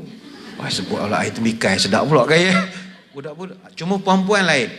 Perempuan jangan pula sampai petang kan tak masak tak benda. Kebulu anak-anak. Ngapa mak tak masak dah apa? Tak tahulah balik ceramah jadi begini malah. Mak ngapa tak masak? Ustaz kata, kita orang bersekelas ni jangan fikir makan, jangan begitu. Ni anak OA puasa buatlah makan. Jangan ikut kita. Tahulah perempuan tak makan fiber siang malam. Tapi anak makan nasi. Kan ada mak-mak sekarang tak makan. Dia makan fiber nak kurus. Dia buat gitu kan nak makan fiber macam mak nak. Anak tu dah kurus. Itu yang pertama doa banyak-banyak. Ya Allah, nak jadi first class sekali 10 Ramadan kedua ni. Try lah 10 Ramadan kedua ni first class. Tak kisah aku makan lah. Yang kedua, memasuki 10 Ramadan yang kedua ini, kita kena cek balik kita punya ilmu pengetahuan kita tentang Ramadan. Betul ataupun tidak. Takut 10 hari dah kita puasa, ada beberapa perkara yang kita buat ni di luar daripada undang-undang puasa. Kena cek balik lah. Ada ustaz-ustaz kena tanya. Ustaz saya ni baru ni begini-begini, saya tengah pegang cawan, subuh masa tu, sekali tengah minum, Allah Akbar. Saya nak terus ke saya nak macam mana ustaz? Kena cek benda itu supaya kita nak pastikan. Sebab kata Umar bin Abdul Aziz rahimahullah, man abadallah bi ghairi ilmin kana ma yufsidu akthar mimma yuslih. Siapa-siapa yang beribadat tidak dengan dia cek ilmu dia, nescaya ibadat tu lebih banyak rosak daripada baik. Jadi kita takut 10 hari ni banyak rosak sebab kita tak buat audit lah. Kena ada audit. Lepas audit kena ada exit conference juga, kena cek betul-betul. Ni betul aku buat ni. 10 hari ni begini. Postmortem. JKR kan terror benda macam tu. Dia tahu nak macam mana nak menilai, analisis betul lah tidak 10 hari aku buat benda ini. Selamat atau tidak digunakan. Adakah boleh diserahkan kepada pemaju? Boleh kan? Semua dia cek. 10 hari ni.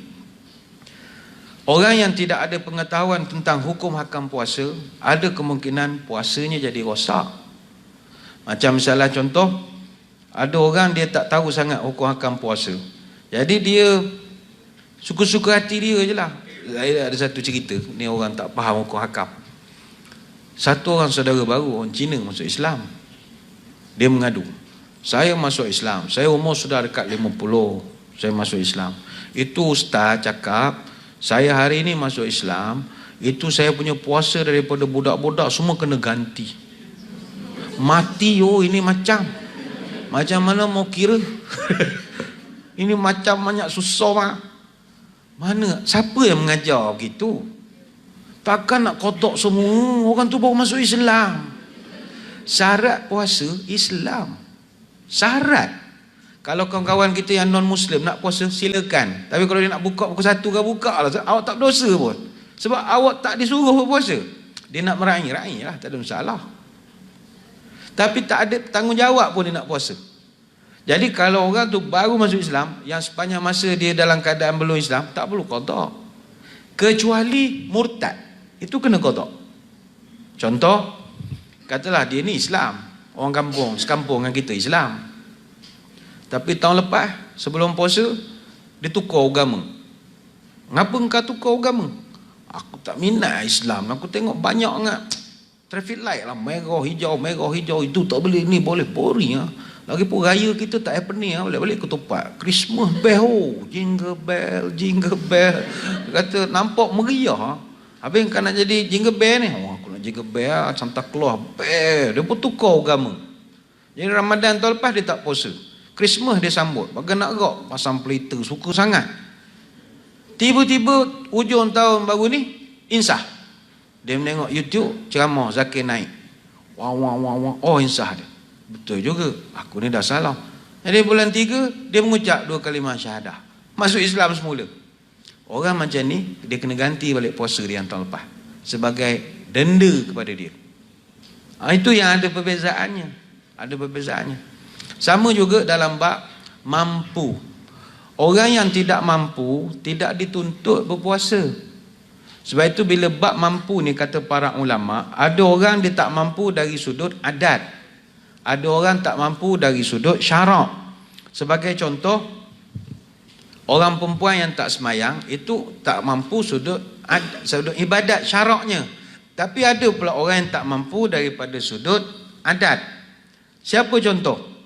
Contohnya, orang yang dah terlampau berumur, berusia, penyakit tak ada, tapi fikiran kurang sikit. Dia dah, bahasa kasarnya, nyanyuk. Dia dah banyak ngarut-ngarut. Orang macam ni tak wajib puasa dah.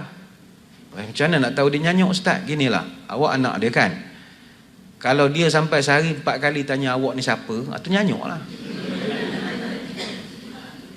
Kau siapa? Anak sendiri tak kona. Siapa? Anak sendiri tak kona, nombor 2. Dia malah kan tanya lagi, kau siapa? Dia daripada kampung, daripada Pilah, bawa Kuala Lumpur. 10 minit sekali nanya, aku kat mana ni? Kuala Lumpur. Bukan kat Pilah. Bukan. Dia setengah jam kan tanya lagi, aku kat mana ni? Kalau dah begitu tak wajib puasa dah. Tapi ayah saya tak ada sakit, Ustaz. Bukan soal sakit tak sakit. Awak sanggup bebankan pemikiran dia dengan puasa? Awak kalau suruh dia puasa, azan Zuhur kan dibuka dah. Ayah, kenapa makan? Azan. Baru Zuhur. Boleh ya. Kata dia makan. Azannya. Dah orang macam ni, macam mana Ustaz? Dia orang tak payah puasa, cukuplah bayar fidyah, tak payah ganti pun. Kan orang yang ada ilmu senang. Yang tak ada ilmu, dia susah, menyusahkan pula orang lain. Kalau gitu saya pun layak juga. Saya pun ada masa gila, Ustaz. Gila tak payah puasa. Orang gila memang tak payah puasa. Baik tu tuan-tuan, kalau jalan di Kuala Lumpur lah, kita hati kena siasa sangka baik. Nampak orang muka Melayu tapi makan, kita jangan terus fitnah, ini mesti dia jahat ni, setan ni, rojim ni. Nah, sebab syarat pertama puasa Islam. Mungkin dia muka Melayu tapi bukan Islam. Kalau kita pergi Sabah, Sarawak, muka serupa kita ya, tapi kadang nama pun Melayu, tapi agama tak sama. Jadi kita, bukan Islam mangkali dalam hati. Member kata-kata, bukan Islam apa, budak kampung aku tu. Kita sangka baik lagi, mungkin dia belum balik. Sebab syarat puasa balik. Tak balik je, kita tengok misal dia tu keluar-keluar beridung. Tak balik benda rupa begitu. Kita ni nak sangka baik. Abang kali gila kamu. Gila betul. Dia memang ada gila sikit. Gila. Dia tak puasa sebab gila. Dia kita anggaplah orang tak puasa tu gila. Selesai masalah. Macam mana nak bayar fidyah untuk orang tua kita yang dah tak sihat macam tu? Fidyah satu hari satu cupak beras. Kalau kiraan di Kuala Lumpur 675 gram beras. Beras sebab kita ikut makanan ruji. Lepas itu saya selalu pesan orang Melayu mesti makan nasi. Kalau perempuan tak makan nasi sekalipun, mesti sebulan sekali ada cheating day makan juga. Niat kita nak bayar fitrah. Sebab zakat kita semua ikut beras. Kalau perempuan dah 3 tahun tak makan nasi, kami terpaksa kira zakat perempuan ikut harga gandum. Mana kena pakai Majlis Agama Islam Itali punya kiraan. Tak boleh pakai wilayah persekutuan. Kan satu kerja. Sebab orang Itali makan gandum, tak makan nasi. Sebab itu jangan, saya tak makan nasi. Saya heran betul orang Melayu tak makan nasi. Makannya lah. Heran betul tengok orang Melayu tak makan nasi. Dia sanggup makan mie. Padahal mie dengan nasi sama adik-beradik itu. Sama berat je. Cuma dia rasa tertipu sebab dia kurus-kurus begitu ya. Nasi lagi kecil-kecil. Dia ikut makanan ruji.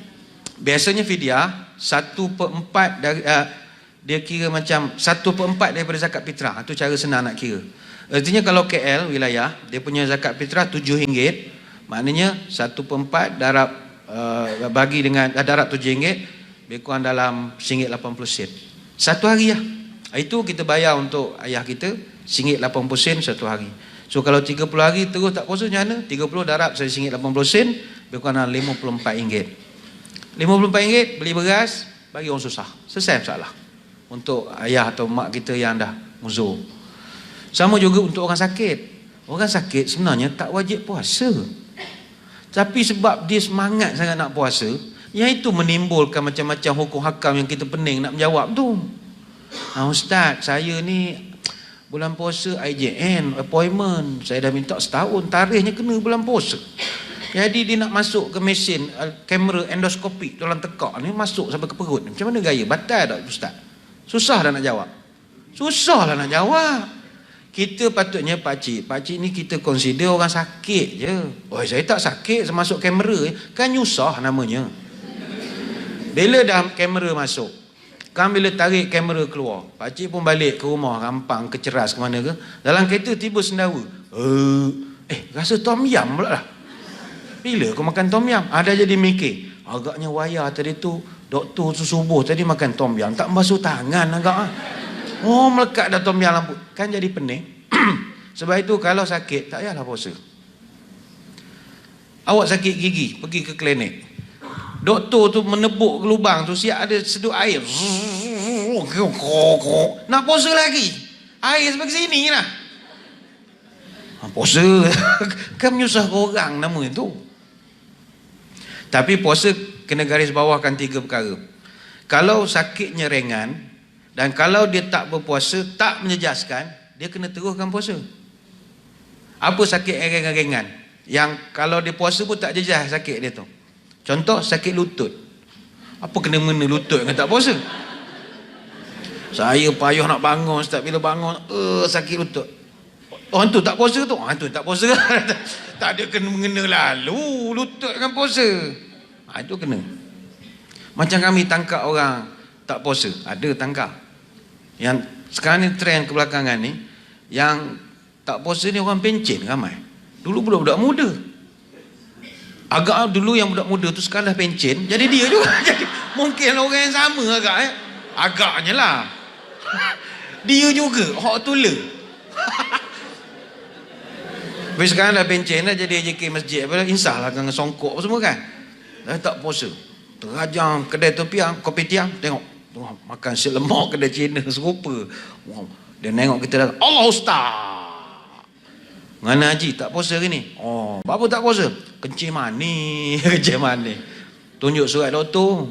Saya kencing manis, doktor ayak kena makan ubat. Makan ubat, sebelum makan ubat kena makan dulu. Dia nak justifikasikan tindakan dia. Pakcik, kita faham kencing manis ada ubat, ada timing dia. Tapi pakcik punya makan ni bukan makan orang sakit ni. Dengan telur separuh masak ada, suit lemak ada, kopi 4-3-4, rokok sebungkus. Ini memang berjamu betul. Dia yang alas perut nak makan ubat tu, Allah, roti-roti beli roti kedai runcit tu je. Ini berjamu. Itu kita marah. Atau ada setengah orang, tak puasa. Saya gastrik. Saya ada surat doktor sign. Kita pun tengok surat. Memang betul. Gastrik ini, kita tak nafi ada orang gastrik. Tapi kebanyakannya yang sekarang ni, gas tu sikit je, terik tu yang banyak. Bukan kita nak marah orang sakit. Jadi kalau setakat sakit lutut, kena puasa. Apa lagi sakit ringan-ringan?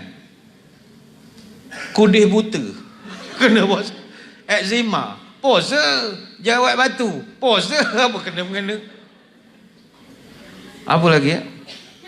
Mati pucuk, sakit, kena puasa. Kalau dia mengadu, oh mati pucuk ni macam kasar sangat ayatnya, kita tukarlah. Al-fucuk al-arwah. Nampak Islamik sikit. Al-fucuk al-maut.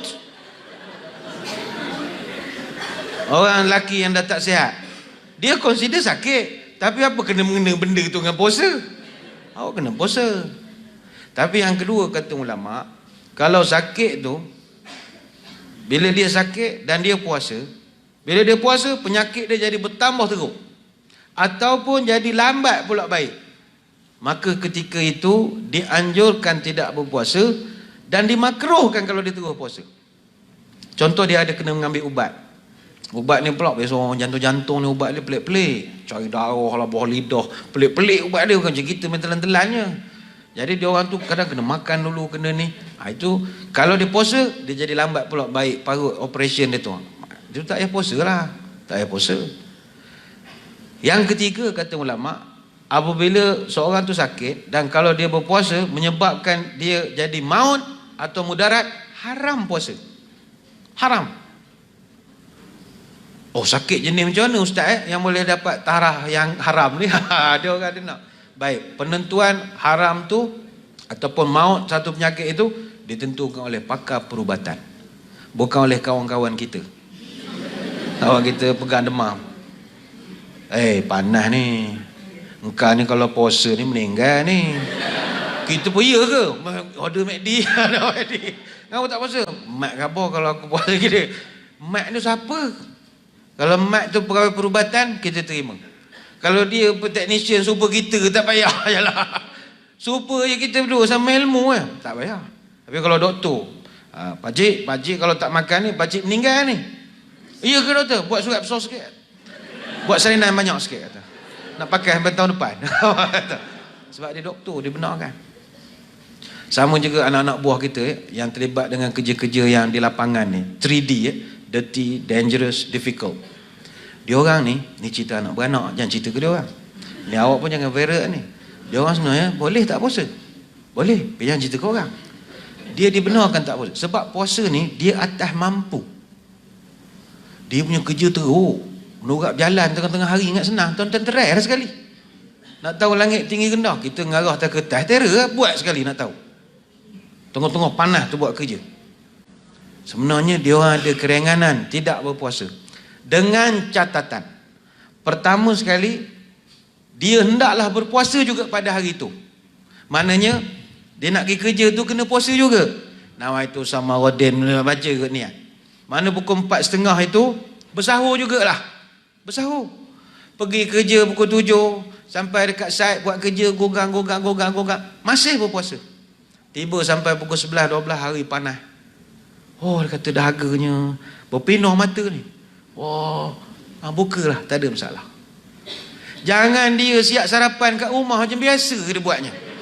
Goreng nasi sikit yang abang lagi kerja ni. Kan Ramadan. Abang ada pengecualian. 3D, 3D. Ya. Tak boleh awak breakfast siap-siap pukul 7, kokak seokok dulu keluar kerja. Tak boleh. Sama macam kita musafir. Tuan-tuan musafir ada keringanan tidak puasa. Tapi boleh sarapan dulu di rumah. Jom kita sarapan dulu ramai-ramai nak balik kampung. Kan jam ni kat arah highway ni, makanlah siap-siap. Tak boleh, puasa dulu. Dah tak rot dengan jam, kaki ni tak boleh lurus dah. Main tukar minyak, menjalan nak balik ke Kota Baru. Singgah jalan McD belilah sekejap. Boleh. Yang kedua, dia tak boleh, dia kena jaga kehormatan bulan puasa. Kalau tadi anak-anak buah kita, dia dahaga sangat. Awak belilah air, cari tempat sorok, minum lah. Awak jangan mentang-mentang awak kerja tempat panas, tempat lalu lalang kereta tu awak minum, dia pelah, gogak. Itu. Orang tanya, kau gila? Apa pula? Aku kan ada pengecualian, kan aku tak mampu. Janganlah makan public. Sama macam perempuan. Kes biasa, kata perempuan tak semayang, tak puasa. Mana boleh makan public? Tak puasa. Apa saya nak kena puasa macam orang lain juga? Menghormati. Mana walau perempuan tak puasa, tak semayang, perempuan tak dibenarkan pergi secret recipe, ngorder makan, popak makan pukul 1:30 kan. Tak boleh. Memanglah kami jawab agama tak tangkap perempuan, kita tahu tak boleh semayang, tapi kenalah hormat bulan puasa. Habis macam mana ustaz? Sorok-sorok lah, beli bungkus ke. Kan musim-musim Ramadan ni dia ada satu kumpulan, dia panggil geng PH. PH ni bukan Pakatan Harapan, dia tak, geng plastik hitam. Belilah makanan, taruhlah plastik hitam supaya orang tak nampak. Jangan plastik sampah tu lain macam lah. Beli plastik yang tak jelas, bawa datang pergi ngek. Orang lelaki dia tahu. Oh, tapi jangan makan kat meja. Tak boleh lah. Sorok-sorok. Menghormati. Di rumah pun sama. Jangan depan anak-anak. Keliru budak-budak. Dia suruh kita puasa, dia kokak-kokak makan di dapur. Aku tak faham tu mak aku ni. Tengok mak-mak kita zaman dulu. Kita tak perasan bila dia tak puasa. Dia tak tunjuk. Jadi perempuan kena sorok sikit lah. Nak suruh, jangan ustaz, anak saya suka betul masuk bilik. Kan makanan bilik kan sibuk suruh buka. Makan dalam lemari. Tutup pintu. Maggi cup. Best. Maggi cup. Marvelous. Yang penting kena menghormati. Kemudian beritahu anak buah kena ganti. Jangan tak ganti pula. Boleh tak pakai kaedah orang tua tu? Tak boleh. Orang tua tu special case. Sebab dia dah nyanyuk. Awak ni sihat, cuma awak kerja bulan puasa. Jadi awak kena ganti. Kemudian pesan juga ke anak buah, kalau boleh awak ni simpan duit daripada awal lagi, simpan siap-siap. Apa kena-mengena tak puasa ke simpan duit? Ginilah. Sebab awak ni kerja awak 3D. Kerja di luar memang penat. Jadi awak simpan duit. Masuk Ramadan tahun depan, awak jumpa sama toke, minta cuti 1 bulan. Tak ada gaji pun tak apa. Sebab duit sudah simpan mah. Jadi lu boleh puasa hari-harian, kasih minta cuti kerja mah. Duit sudah ada, simpan lah. Jangan berhenti kerja, simpan duit siap-siap untuk kita nak meraihkan bulan Ramadan Al-Mubarak. Justru hadirin-hadirat sekalian, orang yang tak tahu hukum hakam puasa, rosaklah puasa dia. Orang yang tak tahu sunat-sunat di dalam puasa, maka dia akan hilanglah banyak pahala dalam bulan puasa. Saya ambil contoh macam tadi kita cerita, nak berbuka, duduk depan makanan, dah dapat pahala sunat. Makan kurma, dapat pahala. Janganlah kita nak mempertikaikan. Ustaz, kenapa mesti kurma? Tak boleh ke inovasi sikit? Kita makan temikai ke pisang? Bukan tak boleh, boleh. Cuma kurma tu sunat. Sunat ni apa artinya? Kalau buat dapat pahala, kalau tak buat, bukan tak apa, rugi. Disebabkan kita guna takrif buat tak buat, buat dapat pahala, tak buat tak apa. Yang itu yang tarawih 8 sokmo tu. Sebab tak apa. Ngapa tak ngaji Quran? Sunat, tak buat, tak apa. Jangan tak apa, gunakan rugi. Contoh, tuan-tuan tak buat sembahyang tarawih 20, rugi. Tuan-tuan tak baca Quran bulan Ramadan, rugi. Apa lagi amalan sunat kalau tak buat, rugi? Berzikir, tak buat, rugi. Apa lagi? Poligami, rugi kalau tak buat. Mana buat dapat pahala, tak buat rugi. Rugi ya, dia tak dosa, kayak rugi ya. Rugi lah. Untunglah yang dah sunat di sini. Dah sunat di sini, yang telah menjalankan sunat tersebut. Yang lain makro, tak berani. Jadi macam berbuka saya kongsi tuan-tuan. Kita nak berbuka dengan bersahur, elok starting dengan kurma. Tapi kurma apa kita nak makan? Ni yang specialnya. Dia kurma ni rupanya ada kurma spesies tertentu, kalau kita makan pahala lebih berbanding orang makan kurma jenis Yusuf Tayuk ke apa ke. Apakah kurma yang afdal? Ingat sipir dia. Untuk sahur afdal makan tamar. Tamar ni kurma kering. Kurma kering gitu. Untuk berbuka kurma basah yang melekit-lekit. Itu afdal berbuka. Tak ramai orang tahu, yang cerita korang. Kita-kita je ni. Jadi tuan-tuan nak berbuka petang sekarang, cari yang melekit-lekit sikit ni. Dapat pahala ekstra. Free-free saja. Sahur esok cari yang kering. Kering ni kalau kita pegang pun tak ada apa-apa lah pada tangan. Dia sebab masalah kita orang Melayu, kita tak kenal kurma. Bagi kita semua kurma tu kurma lah. Kita kenal kurma Yusof Tayyub dengan kurma free YB bagi. Tu yang kita kenal. Kurma kering apa, lantaklah janji kurma sudah. Ada. Untuk kita nak special pahala, untuk bersahur kering, untuk berbuka basah.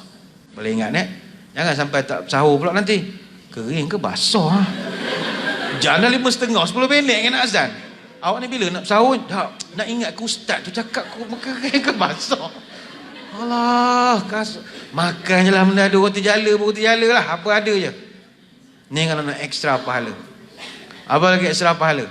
Ni tadi saya sebut bulan puasa dia keluar geng penama geng PH pasti hitam. Ada satu lagi geng bulan puasa dia panggil geng 08. Ni bukan kongsi gelap India Kelang ni ada. Ni geng 8 rakaat. Kepada geng 8 rakaat saya nak pesan.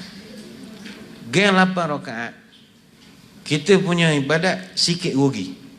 Sebab kita tinggalkan imam kita.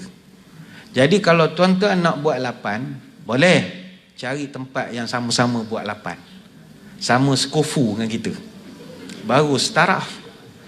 Puan-puan, tuan-tuan, jangan semayang masjid 20.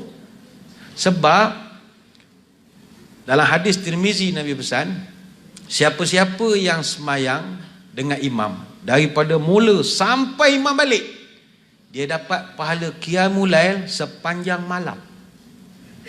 Rugi tak kalau tak buat? Rugi. Tuan-tuan faham tak apa makna qiyamul lail sepanjang malam? Makna start pada isyak, orang tu semayang sampai 5 minit lagi nak azan subuh, baru dia berhenti. Tunjuk satu orang mana hak daya semayang macam tu. Tak ada orang boleh semayang sampai sepanjang malam.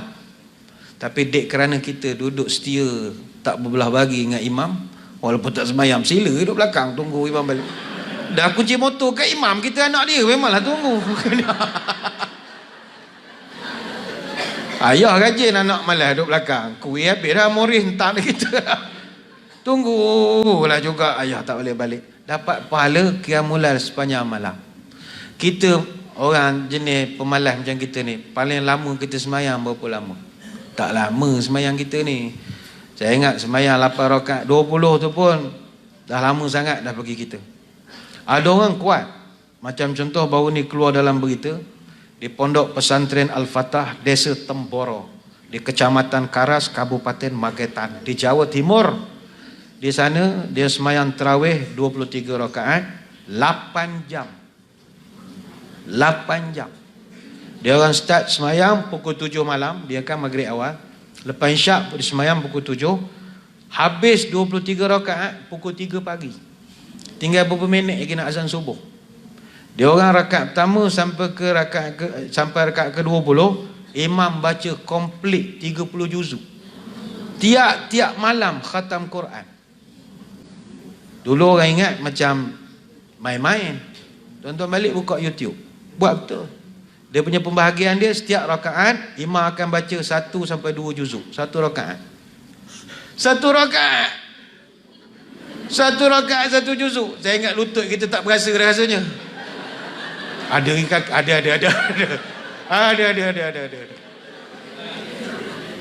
Saya ingat tertidur kita sambil berdiri tu. Sujud.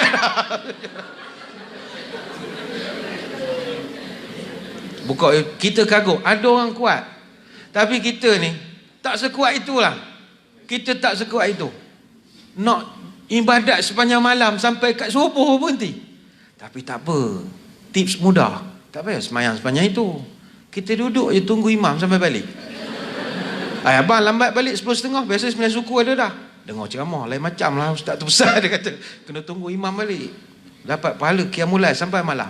Jadi malam kan tak payahlah kejut saya 4.30. Kejut saya 5 suku dah lah. Saya dah consider semayang malam dah ni katanya. Dapat pahala free. Ni saya cerita ni pahala free. Pahala free. Cuma tuan-tuan kalau kita sama kita ni, kadang bila bergaduh pasal masalah 20 rakaat, 8 rakaat apa semua ni, jangan kelahi lah. Jangan kelahi. Malu kita. Baru-baru keluar viral. Bukanlah kita nak kata tak betul. Beberapa masjid terpaksa letak signboard untuk parking. Geng 08 parking sini, geng 20. Kenapa sampai jadi begitu Maknanya ada perselisihan lah. Mungkin geng-geng 8 rakaat ni, dia datang ke surau, parking depan. Geng pencen ni dia suka buat 20. Kenapa orang pencen suka buat 20 rakaat? Ada kajian pernah dia buat. Orang pencen dia suka buat 20 rakaat sebab dia orang sembahyang atas kursi. Kalau dia atas kursi 200 rakaat pun boleh. Kita orang muda jarang buat 20, jarang lah. Biasa buat 8. Sebab orang muda anak kecil-kecil.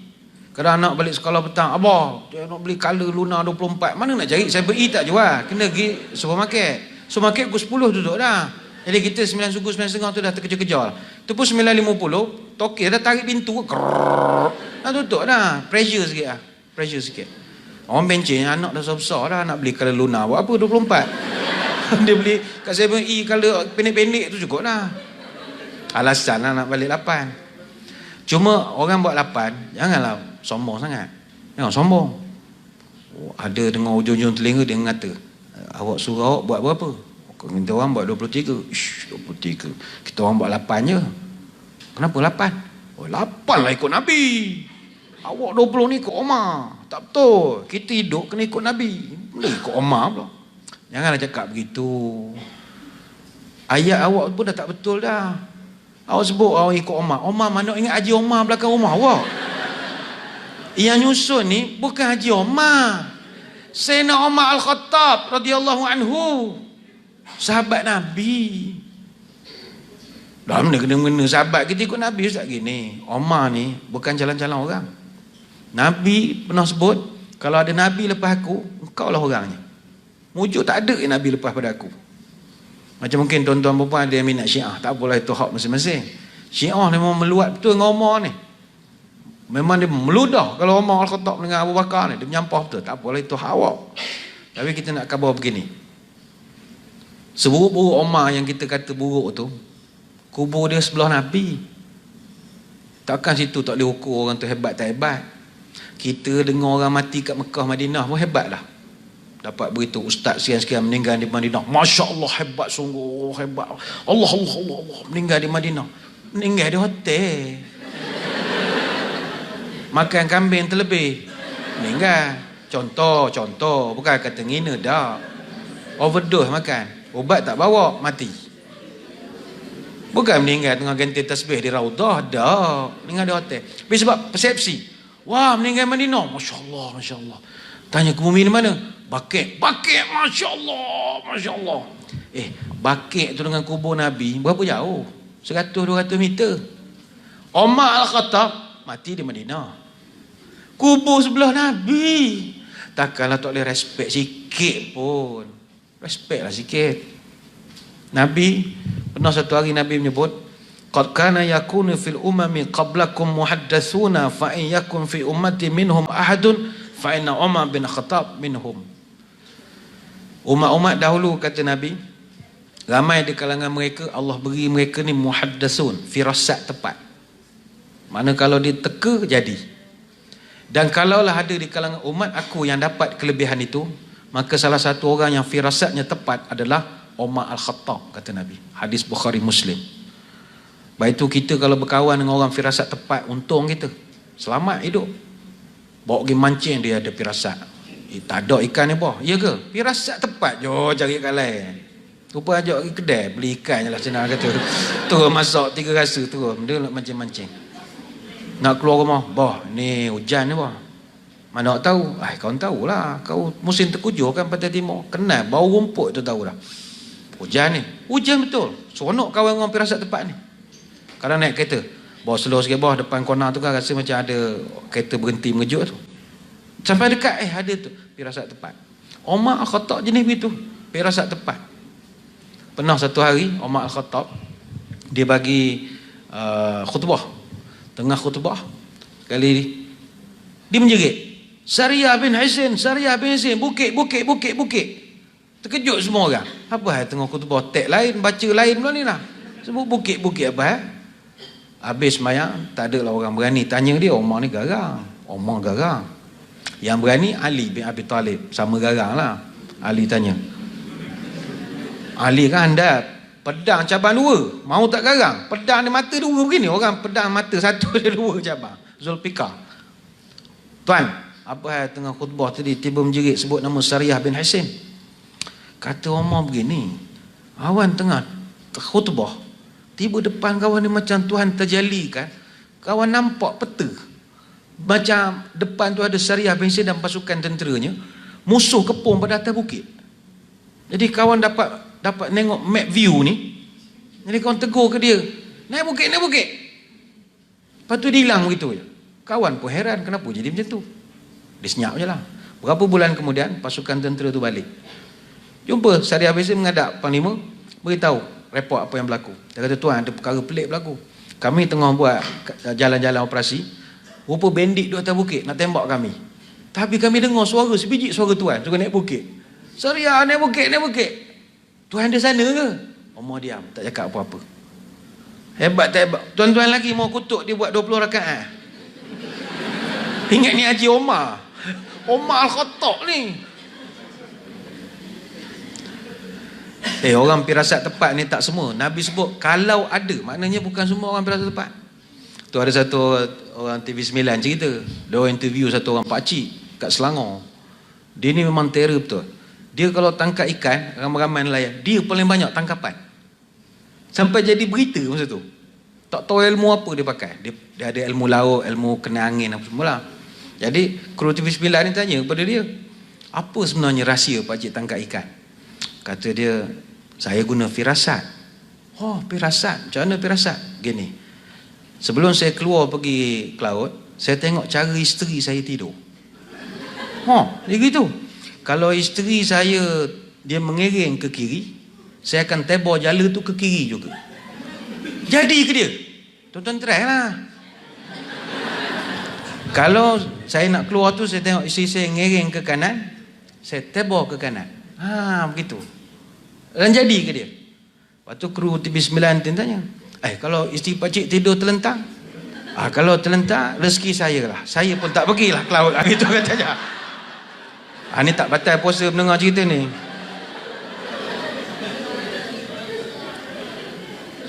Hadirin sebenarnya banyak nak diterangkan, tapi saya ni kalau lama aku ceramah kan makin batal puasa kita. Jadi saya ni cerita pengarut memang banyak betul. Cerita nak hilangkan mengantuk tak sesuai bulan Ramadan ni cerita. Lain tahun lah kita ceramah semula ya. Jadi buat akhirnya, marilah sama-sama kita berazam bersungguh-sungguh dalam nak mencari keberkatan di bulan Ramadan ini. Saya simpulkan, nombor satu, mesti mau doa pada Allah sungguh-sungguh. Dengan sukatan kita yang tak berrajin ni, kenalah berdoa, kena berdoa sungguh-sungguh. Ingat, kalau tuan-tuan perempuan tak larat buat tarawih, jangan sampai tak pergi semayang. Kita faham start minggu ni banyak majlis berbuka di luar, iftar, kelab kebajikan buat, staf buat, bahagian buat, unit buat, menteri buat, tuan menteri buat. Memang penat kita minggu ni makan luar kerjanya. Tapi makan pun berpada-pada. Jangan sampai rugi tak semayang. Orang kita kalau makan kadang lupa diri. Cendol sampai 3 ambil tok depan. Azan baru hayal al-falah, dah 2 habis. Hayal al-falah 2 mangkuk cendol. Teruk sangat orang ni kebulunya. Tak sahur agak. Kalau awak makan sampai 3 mangkuk, macam mana nak semayang? Orang faham panggil Kuala Lumpur panggil bentah lah, padat perut ni. Kalau 3 mangkuk awak makan, maghrib kan awak sujud keluar balik cendol tu. Lepas tu jangan overdose. Bila dah kenyang malas, mengantuk. Habis macam mana terawih? Pergi je surau. Lawan setan yang gerik-gerik bawah tadi tu. Lawan. Pergi semayang. Cuma semayang hendaklah sempurna lah. Kalau semayang syak berdiri. Tapi untuk orang yang kenyang, telajak, mengantuk, untuk terawih dibenarkan duduk. Tuan-tuan boleh duduk. Jadi semayang syak tak boleh duduk sebab tuan-tuan sihat lagi. Terawih kan boleh duduk. Sebab nak kejar juga fadilat Ramadan. Jangan sampai tertidur, bangun-bangun dah sahur. Rugi sangat. Bangun-bangun tak sahur, rugi. Buat kenyang sangat. Pergi je masjid, semayang syak berdiri depan. Masa terawih duduk belakang. Join the backbenchers club. Geng-geng pencen. Khabar? Sedap apa duduk Jangan duduk kursi yang Ben Daud kecil tu. Itu kalau salah konal macam motor tu. tombang tu. Cari kursi yang sedap sikit lah duduk gini. Tapi orang yang sembahyang duduk, pahala separuh. Alam-alam pahala separuh, buatlah 20 rakaat. Engkau adalah pemalas 8 rakaat. Duduk pun 8 rakaat juga, buatlah 20. Jangan sila panggung pula begini. Jangan tengok wayang begini sembahyang. 20 rakaat duduk dan diam. Cuma ada orang sembahyang atas kursi ni sebenarnya risiko banyak. Sahabat saya kena masuk hospital. Sembahyang masuk hospital. Dia tak boleh berdiri. Dia boleh sujud, tapi dia tak boleh berdiri. Jadi dia sembahyang duduk. Sembahyang duduk. Time sujud, dia turun. Allahu Akbar. Duduk antara dua sujud boleh lagi. Sujud kedua okey. Bila dia nak berdiri tak boleh. Dia akan duduk balik. Apa risikonya? Sian betul, baru-baru ni dia kena masuk hospital. Dia punya orang panggil tongkin, tak tahu panggil apa orang Kelompok, macam tulang papan punggung tu retak, jatuh ke belakang. Kesnya orang pencen masuk masjid cari kursi dah banyak dah tak ada. Kawan saya tengah sujud, dia bayangkan orang ni tak pakai kursi. Kesian betul. Sebab orang tu ialah kita sangka baik, takkan dia nak ambil saja-saja. Maknanya dia tak tahu orang tu sembahyang atas kursi sebab dia sujud. Sebab kawan saya ni kata aku boleh sujud, aku sujud lah. Pasal aku nak duduk pula, aku sujud lah. Risiko punya begitu. Tengah sujud, doa terus. Sembahyang khusyuk. Ya Allah, maafkan dosa aku. Ya Allah. Ya Allah, maafkan dosa aku. Ya Allah. Naik atas. Allah. Kenapa? Rupa pakcik tu dah ambil kursi dia. Jadi saya tanya, dia dah sihat sikit tapi sakit tu ada ngak-ngak-ngak. Sian pada dia. Dia tuan-tuan yang sembahyang kursi hati-hati lah. Hati-hati saya. Menaik pada sembahyang tu raba dulu. Loh. Oi, kena belakang orang tarik, member buat kenat ke? Oh. Member pula ada masalah otak sikit. Dia tarik kursi. Saya ingat kursi tu esok lambat laun akan pakai tali, saya ingat. Bila sangkut kat tali pinggang ihram tu kan. Cuk begitu. Bila orang tarik yang kita-kita sekali orang tarik. Dah jadi mudarat dah. Banyak cerita, sekadar itulah saja tuan-tuan. Saya mengucapkan ribuan terima kasih di atas undangan. Mohon maaf sebarang kekurangan. Saya minta maaf, saya tak pandai cakap Kuala Lumpur. Jadi pada yang siapa tak faham, pakailah terjemahan nanti ya. Boleh Google Translate. Sekadar itu, sebelum kita berpisah, marilah kita menadahkan tangan berdoa. Moga majlis kita daripada awal tadi walaupun adalah selang-seli, gua-gua, gelak-gelak sikit, tapi Allah ampunkan dan menganggap juga sebagai majlis ilmu mudah-mudahan ya. A'udzubillahi minasyaitonir rajim. Bismillahirrahmanirrahim. Allahumma salli wa sallim ala sayyidina Muhammad salatan tukhrijuna biha min zulumatil wahmi. Allahumma tawil umurana wa sahih ajsadana wa nawwir qulubana wa thabbit imanana wa ahsin a'malana wa wasi' arzaqana wa ilal khairi qarribna wa 'anil syarri ab'idna wa qdi hawaijana fid din wad dunya wal akhirah innaka ala kulli syai'in qadir. Ya Allah, panjangkanlah umur kami, sihatkanlah tubuh badan kami, terangkanlah hati kami, tetapkanlah iman kami, elokkanlah amalan kami, luaskanlah rezeki kami, dekatkanlah kami dengan kebaikan, jauhkan kami dari kejahatan, makbulkanlah segala doa kami, sama ada dalam urusan agama, dunia atau akhirat. Sesungguhnya Engkau Maha Kuasa kepada segala sesuatu. Wassallallahu ala sayyidina Muhammadin wa ala alihi wa sahbihi wasallam. Walhamdulillahi rabbil alamin. Sekadar itu, selamat meneruskan ibadat 10 Ramadan yang kedua. Ingat, tingkatkan ibadah, kurangkan juadah. Wabillahi taufiq wal hidayah. Wassalamualaikum warahmatullahi wabarakatuh. Wallahu a'lam.